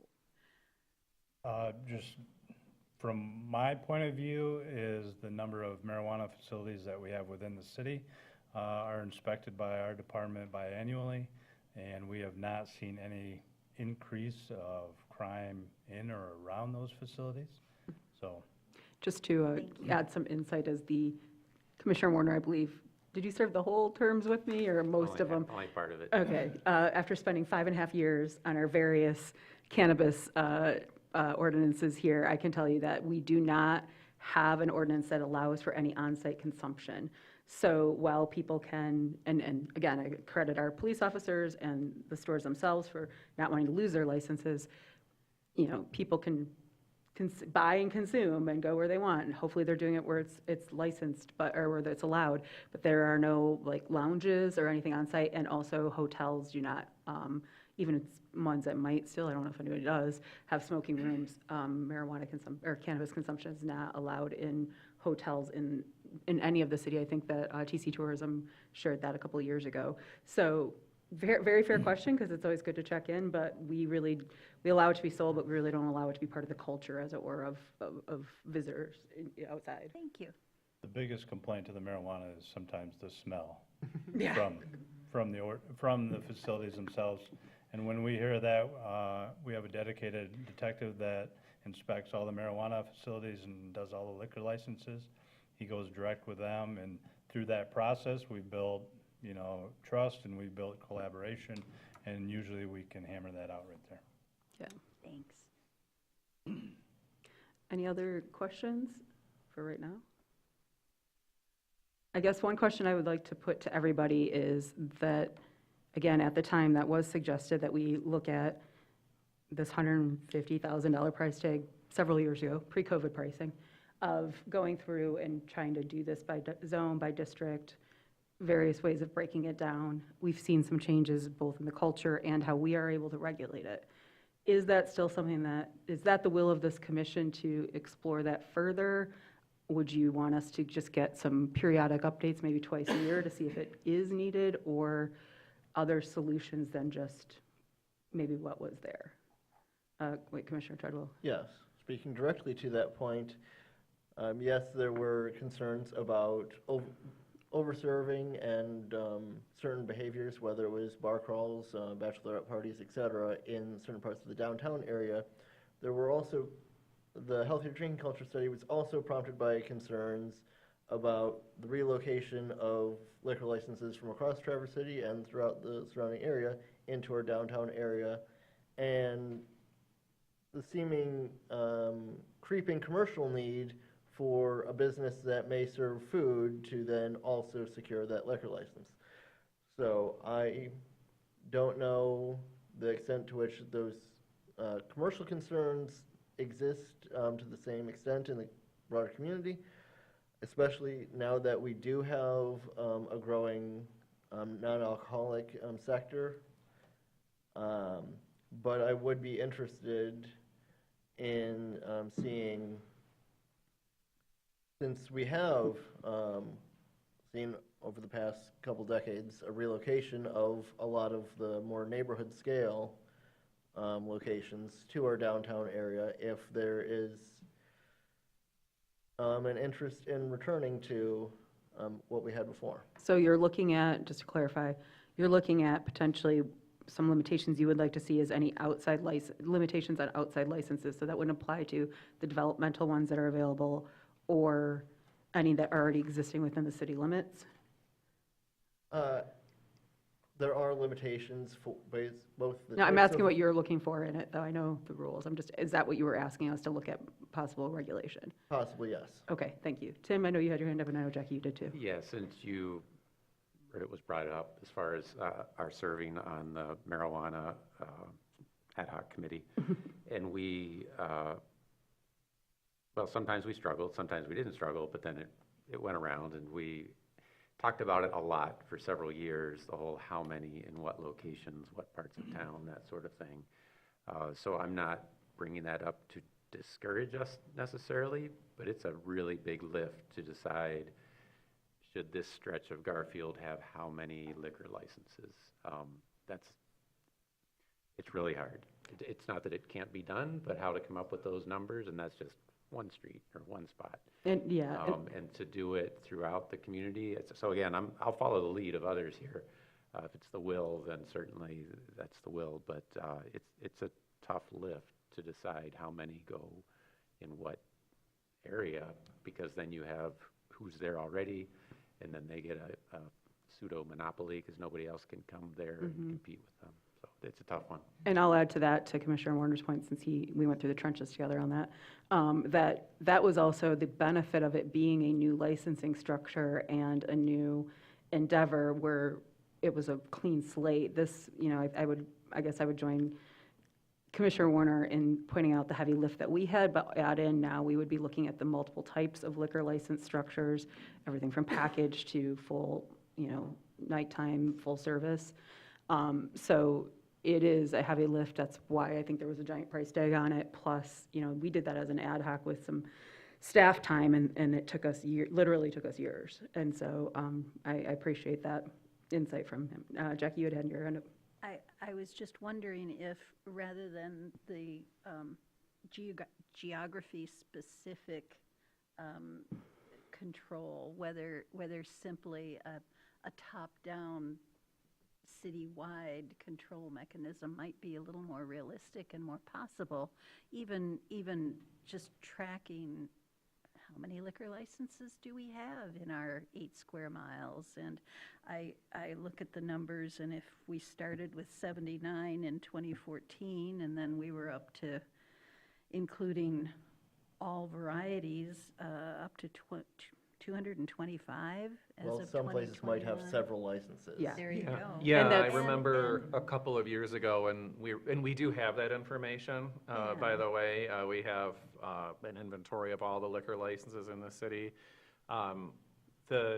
When that number was developed, there were, I think, 119 unique locations, if memory serves. I'm qualifying it with that, but that was about correct. Perhaps Yeah. giving more visibility to that, as in an annual or a semi-annual report. And I wonder also if the intersection of alcohol consumption and our neighborhoods should receive a little bit of extra scrutiny, whether it's pedicabs or kayakers or some of the businesses that are focused on alcohol consumption while mobile, and whether those have an impact on residents that's disproportionate, and whether there are ways that we might be tracking those a bit more carefully. And actually, I've just got to throw in 2 cents here of, it's funny to read the pedicab mentions because I hardly see them around anymore, but they were ubiquitous in 2019. They were just everywhere. So I think that's another COVID maybe shift that we saw. And again, with the shifting hours and things like that, I've seen a lot of places cut their hours back and never extend them. But that was a funny mention, sorry, because I'd forgotten about that being part of it. But so you would like to see us look at some of the licensing related to alcohol-related businesses in impact? I think so. Okay. Or at least to be disciplined in our monitoring of how many licenses are we issuing. So some updates. And are there ways that we could conceivably protect the interests of residents and minimize negative interactions with alcohol delivery and families and neighborhoods? Sure, so I appreciate that. So you wanted some updates to start, and then we can kind of notice trends and see if there's anything that needs addressing. I think that's very fair, so we aren't going another couple of years without an update. So I would put that to Benjamin and the chief maybe to put heads together. Does it make sense to do it biannually, annually, but something that allows us to kind of see regular updates and keep an eye on things? Okay, and then let us know where your suggestions lie on that in the near future. And then Commissioner Treadwell is interested in learning a little bit more about our licensing, how many I guess maybe we could say we'd like some information about how many have come in over the last few years, how many we have total, and what those are. I know but I would also add something that maybe, and I apologize that I looked at this packet a couple days ago, and my memory isn't what it used to be after Cherry Festival burnout. So I also do know that certain licensing types are capped here, correct? Like you know, some have very large numbers like the developmental, but those are limited to midnight and certain other restrictions about them. While for full liquor licenses are the ones that tend to be bought and brought in. So maybe if we can get a slight breakdown of that in the future, you know, what we're looking at when we look at citywide and what caps are already there and where we are in relation to those. And maybe helping to raise our awareness of what the various flavors of liquor licenses are. For instance, I was trying to rank out of the 225 liquor licenses. The one with the highest count was specially designated merchants, and there were 85 of those. And the next one And those are all carry-out only, so. And the next one yeah. was Class C, which, you know, 25, and the next one was redevelopment Class C, and there were 18. So helping to educate us on what the most dominant ones are and what restrictions might already exist on them, I think would be helpful. Okay. Got it. So is that, I think, is that kind of where everybody's landing right now? We'll kind of keep it, oh, go ahead. Yeah, I Andrea. just have one more thing. I agree with both of these. I support both of these. And I also agree with Tim about trying to put numbers on different areas for, yeah, I was part of the medical and the recreational, and the market ended up solving everything anyway, and the most egregious customers end up getting put out of business. But the only other thing that I want to bring up is the possibility of the city and the DDA trying to shift the focus of Traverse City Party Town to Traverse City Arts and Culture Town. I don't know if that's through the Arts Commission or if it's through the DDA and the Arts Commission, or maybe it's something over here, talking to TC Tourism and trying to get this shift, because we do have a reputation for a party town. But we have so many artists that live here, musicians and writers and culture that's really interesting, and we could, it's amazing what a pillar can do to make people behave. And I thought, I would like to think about that. I'd reference, and I think that's a great point, because I'd reference the data from our last discussion topic where it showed that we actually see an increase in artists coming here during the summer months. So we are attracting artists, and we do have that. And I don't talk about it often because we've been also going through transition there, but I am the city representative on the Opera House Board. And I do know that Traverse City Tourism has been working with the Opera House and several other arts institutions and venues in town to kind of create off-peak and even part of the season advertising and really push that aspect of, you know, come for this weekend when, you know, I'll as Commissioner Stanley does, I will self-report here that I run the Traverse City Children's Book Festival, which happens once a year. And I've worked with them to promote that with the Shop Your Community Day downtown, and that's all that they advertise. So I think while we have become a known place for maybe bachelor and bachelorette parties to show up, I am starting to see through that board position, and hopefully we can expand that more, more of the interest in the community really wanting to focus on those other aspects that make our community really great. So, but I appreciate you mentioning that here. I think that's a really good point to make. All right, so I think, is that good for us right now? I think, you know, Tim and I have a little shell shock of maps and colors, but sounds like we'll avoid that for maybe right now while we kind of monitor things. So go ahead. Public comment? I was just about to do that, yep. So if we're good with our comments and where we're sitting, I will open up for public comment, please. Absolutely. And is this public comment on this agenda item or general? Yeah, this is public comment, sorry, thank you. I did this last week and I did it earlier, but I forgot to do it this time. This is just public comment on the healthier drinking culture.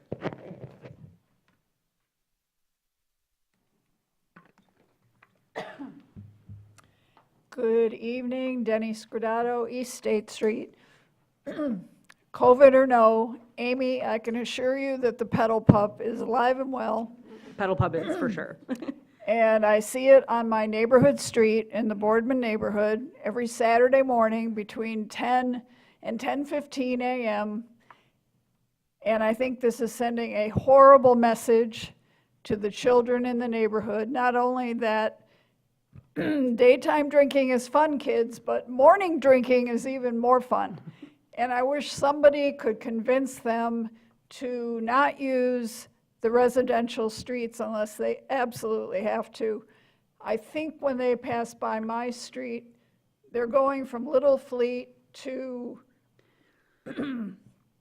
I forget what it's called, it's on 300 block of State Street, I think. But there's no reason why they couldn't use Front Street to Boardman. I also will never understand why a bakery needs a liquor license, but maybe I'm old-fashioned, I don't know. I have not seen the commission turn down a liquor license, ever.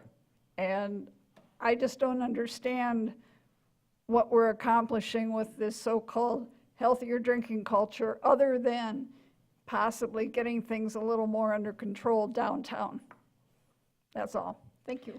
Thank you. And Denny, just to be clear, I just wanted to say, the pedicabs I'm talking about were the ones where people were on their feet biking people while they sat in the back. That's what I was thinking of. I totally agree. That pub pedal goes by me too. So I think that would fall under the kayak, bike, and brew conversation.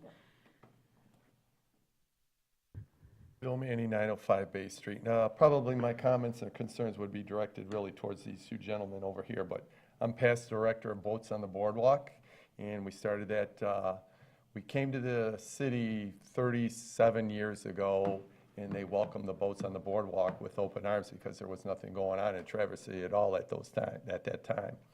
So now, we went from dealing with the Parks and Recs going there and just saying, give us a permit and go. Now we're dealing with the clerk's office and paying fees and permit fees and usage fees and all those kinds of things. But, so our clash is we release boats at 4 o'clock, but where my concern is with these gentlemen over here is we probably need some help. They have an event, Paddle and Pints or something, I think it is. And every year during our releasing of the boats at 4 o'clock, we get an abundance of kayaks or paddle boarders are coming down the Boardman River.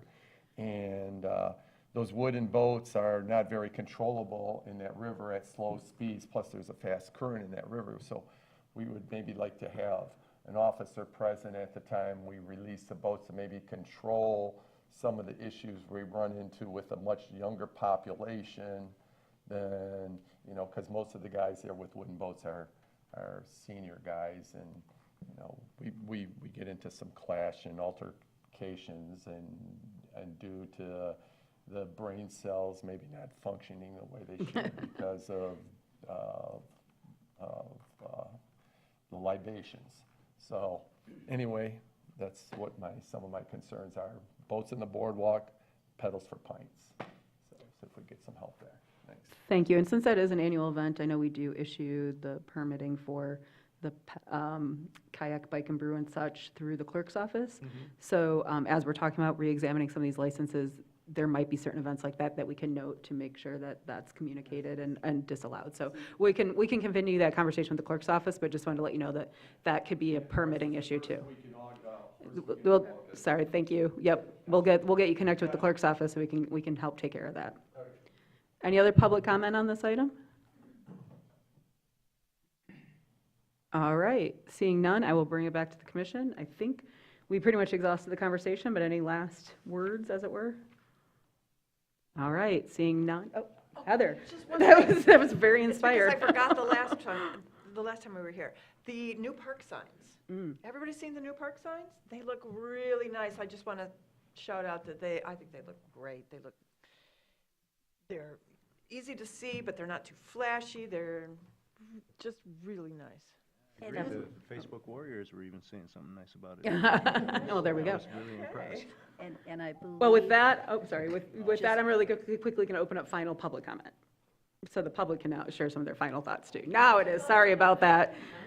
I wasn't quite sure if you were here to talk about the better drinking culture, so. I actually spared you my comments because it's pretty late.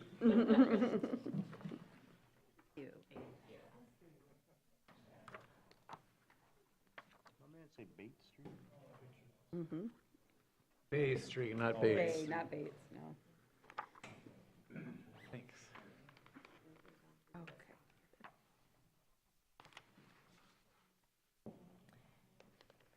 I'm Deborah Grace, 647 East 8th Street is my business, and thank you for your extensive service. I deeply appreciate it. So this is a follow-up of my introduction maybe a month or so ago where I brought North Boardman Lake District back in front of you to reintroduce. We're also sometimes called NOBO as a way to talk about a neighborhood.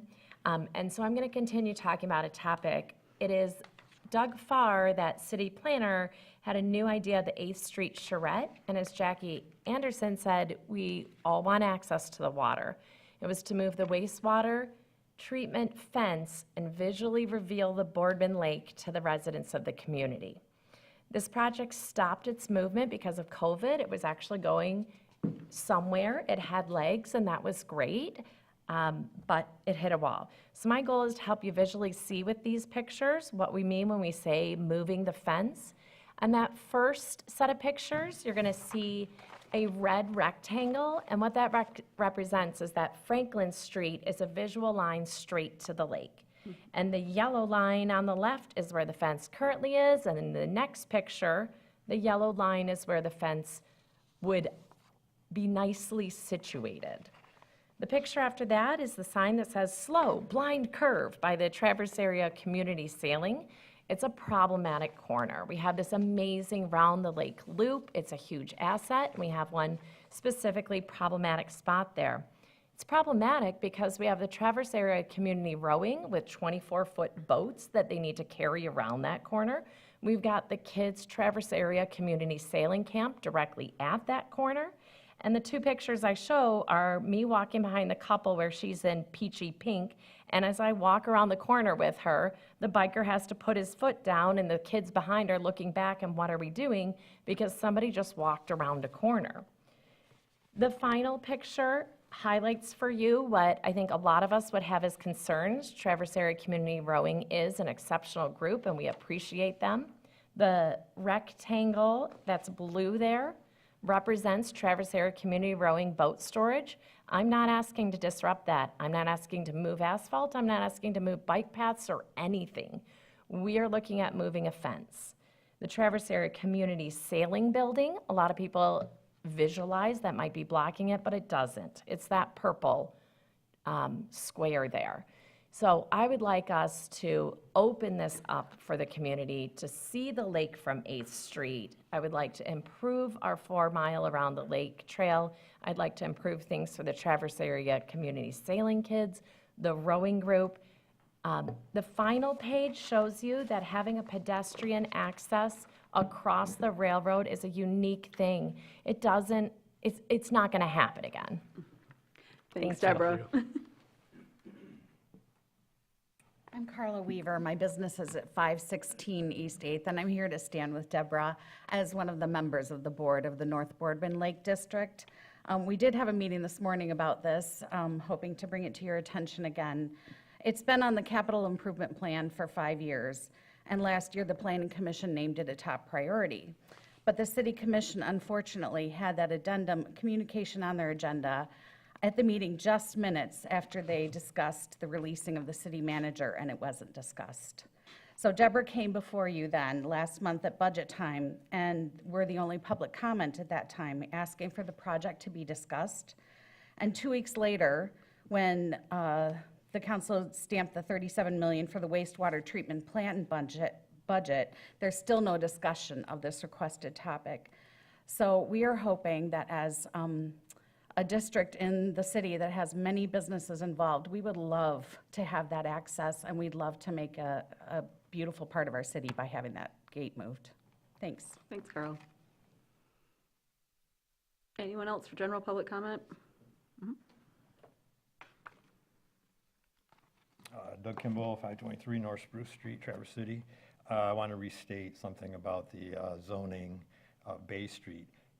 So, they're called listening sessions for a reason. They're supposed to be listened to. But the neighborhood voices were blatantly disregarded. We said we didn't want any of those uses that they put in there. But why include R2, R3, C1, and C2 zoning if it wasn't meant for those uses to be allowed? And the uses that I listed are allowed by, they are allowed, but planning says they don't intend to use them or those things to be allowed, like STRs, marijuana dispensaries, convenience stores, bars. They're all included in that. And if you don't intend to use those, don't intend to have those used, why put them in there? Because if somebody wants a marijuana dispensary, an STR, convenience store, or a bar, it's allowed per the zoning code, right? So how can you deny somebody who wants to put that in there, even though they say they don't want those things in there? So maybe it's not as ridiculous as Director Winter implied.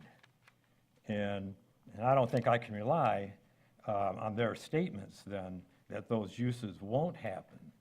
Those other uses won't happen. So that's all. Thank you. Thank you, Mr. Kimball.